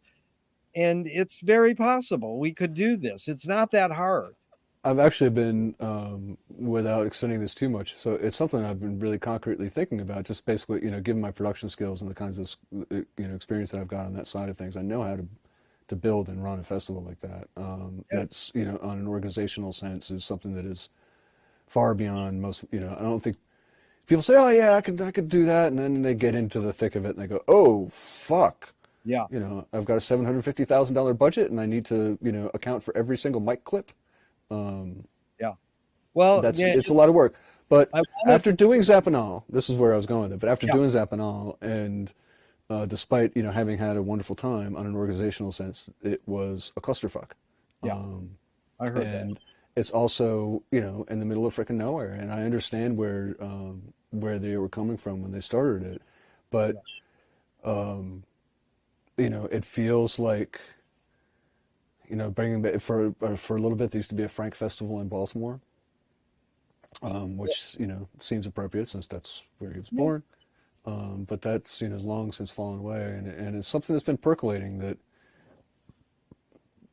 Good. I'm just wanted to know that when I told it to Nick, he said great. But I'm you know, seriously thinking about like actually making this happen. well, It's a matter of finding the right investors and getting it started, but it I seems would, like it's an option. It's something to yeah, think about. I would love to, you know, discuss, like, present one panel. But, anyways, or a presentation. But, anyways, do you know Andy Holohan? He's taught Zappa for 35 years at University of Indiana. You I don't. you should reach out because it could be something that could be in the academic world. We'd actually reached out to, it wasn't University of Indiana, or was it?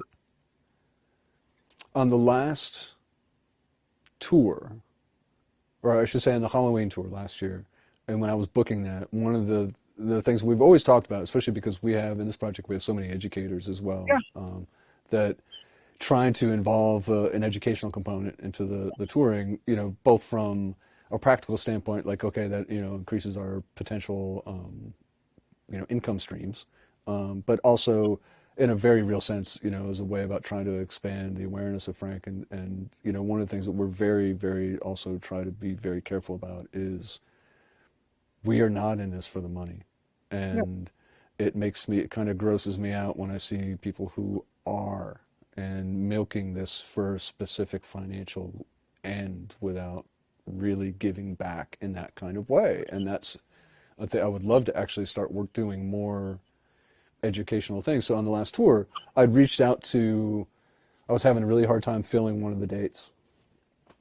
So I reached out to one of the universities to try to set up like, hey, you know, we'll come in, we'll do seminars or a masterclass for free if we can get into the performance theater, you know, on the campus and stuff. So there have been a couple times where I've reached out about that. We actually just did this on the little mini tour we've got coming up in September where we're going up to Canada and back. I reached out to the folks at University of Plattsville or University of New York in Plattsville, whatever it is. It's way the fuck up northern part of New York, right on near the border of Canada, to try to do work out something there on the way back. It didn't ultimately work out, but that's very much been something that we're trying to incorporate, and engage. It's one of the things, and again, I'm sorry if I'm taking this too far off a field, but it's one of the things that's concerned me over the years with Frank's material is that because Gail kept it so close to the chest for so long, and it's still such this thing that the potential for it to reach a new and younger audience had been limited for a long time, and it's not anymore, and it is starting to spread, and we're even seeing it, you know, in terms of especially having so many women in the project in central roles. We're starting to actually see women come to shows that aren't married to somebody, you know. Well, you know my line. To find a woman who likes Frank Zappa is to find a woman who likes the Three Stooges curly episodes only. And when Dweezil started 15 years ago, he would go, "It's so good to see young people here," and I goes, "There's no young people here. It's all old fucks with great ponytails like me." And they drag their kid to it and say, Right. they go, "It's like Weird Al," and the kid goes, "This sucks," you know. So it is amazing. But Yeah. do you know Tyler Bartram? You know the Yes. kid who was Yeah, good. I know Tyler. Yeah, because I've done some projects with him, and he's an amazing, you know, another person who can go into the academic breakdown but have fun with it. Right. You know, Yeah. it's not overly academic.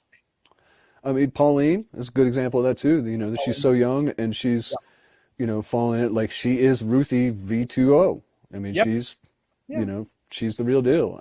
Yeah. And I um, interviewed her and her dad. Have you talked to her dad? I have not. Yeah, he's a very interesting guy too. But yeah, Um, let's carry on, Conrad, and keep that going. Like as Frank said, don't stop and keep going.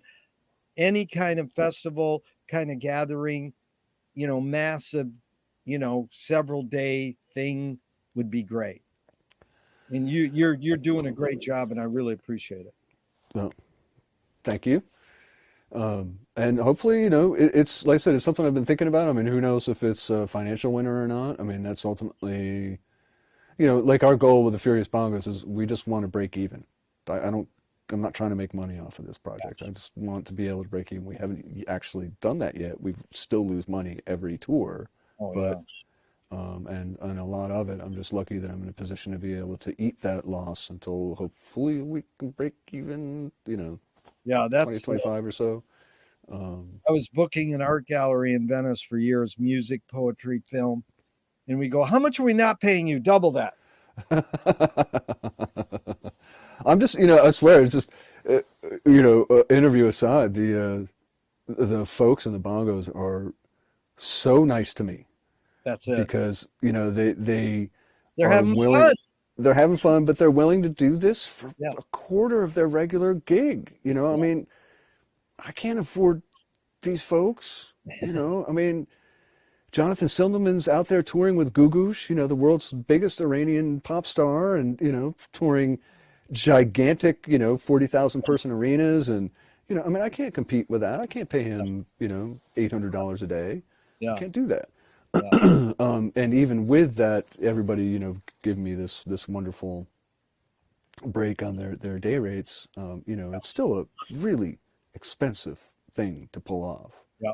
And a festival magnifies that. You know, I mean, Oh, I know that was one of the problems with Zappanale last year, and yeah. you know, they've been fairly public about it that they lost a lot of money last Oh, year, yeah. and they may not be able to keep that project going Yeah. if they continue to lose money at that scale. Yeah. Um, and it doesn't seem to me, from what I've seen this year so far, that they're going to be able to break that pattern. It's just expenses are just too high. Yeah. You know, like even their production manager, you know, mentioning things that, you know, most folks don't think about. Um, but in the past, all of their barricade was sourced from a particular company. That particular company is now supplying barricade and all of the, or even barricade and toilet facilities, so the porta potties and stuff, are all going to southern Germany and or southeastern Germany to provide for the Ukrainian refugees. Wow. So now to get those porta potties that and barricade that cost them almost nothing last year or in 2022 now is costing them a gigantic amount of money. Yeah. So, you know, all of these other pressures, you know, forcing themselves in on them in a way that's, you know, certainly impacting their ability to continue to keep the festival going. I mean, there's only so much, you know, Dieter can keep throwing in to keep that festival solvent. And if they're not just, you know, the people aren't coming, and you know, I'm really good friends with Chris Shaw from Pygmy Twilight, and you know, I know he's really looking for their playing there this year. He's really looking forward to it, but he's, you know, he's anxious because he's, you know, concerned that this may be one of the last years they do it. Yeah.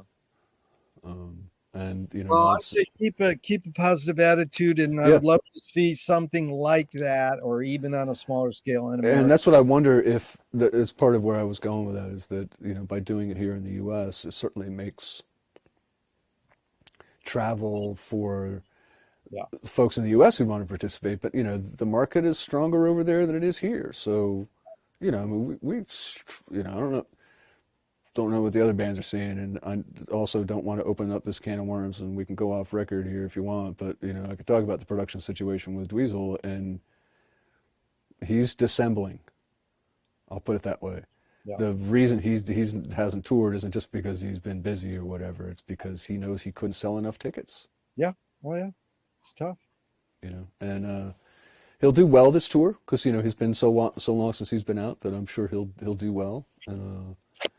But you know, he'd been before the pandemic. He was slipping farther and farther down and drawing fewer and fewer people, and you know that's not a good omen for putting on a big Frank Zappa festival.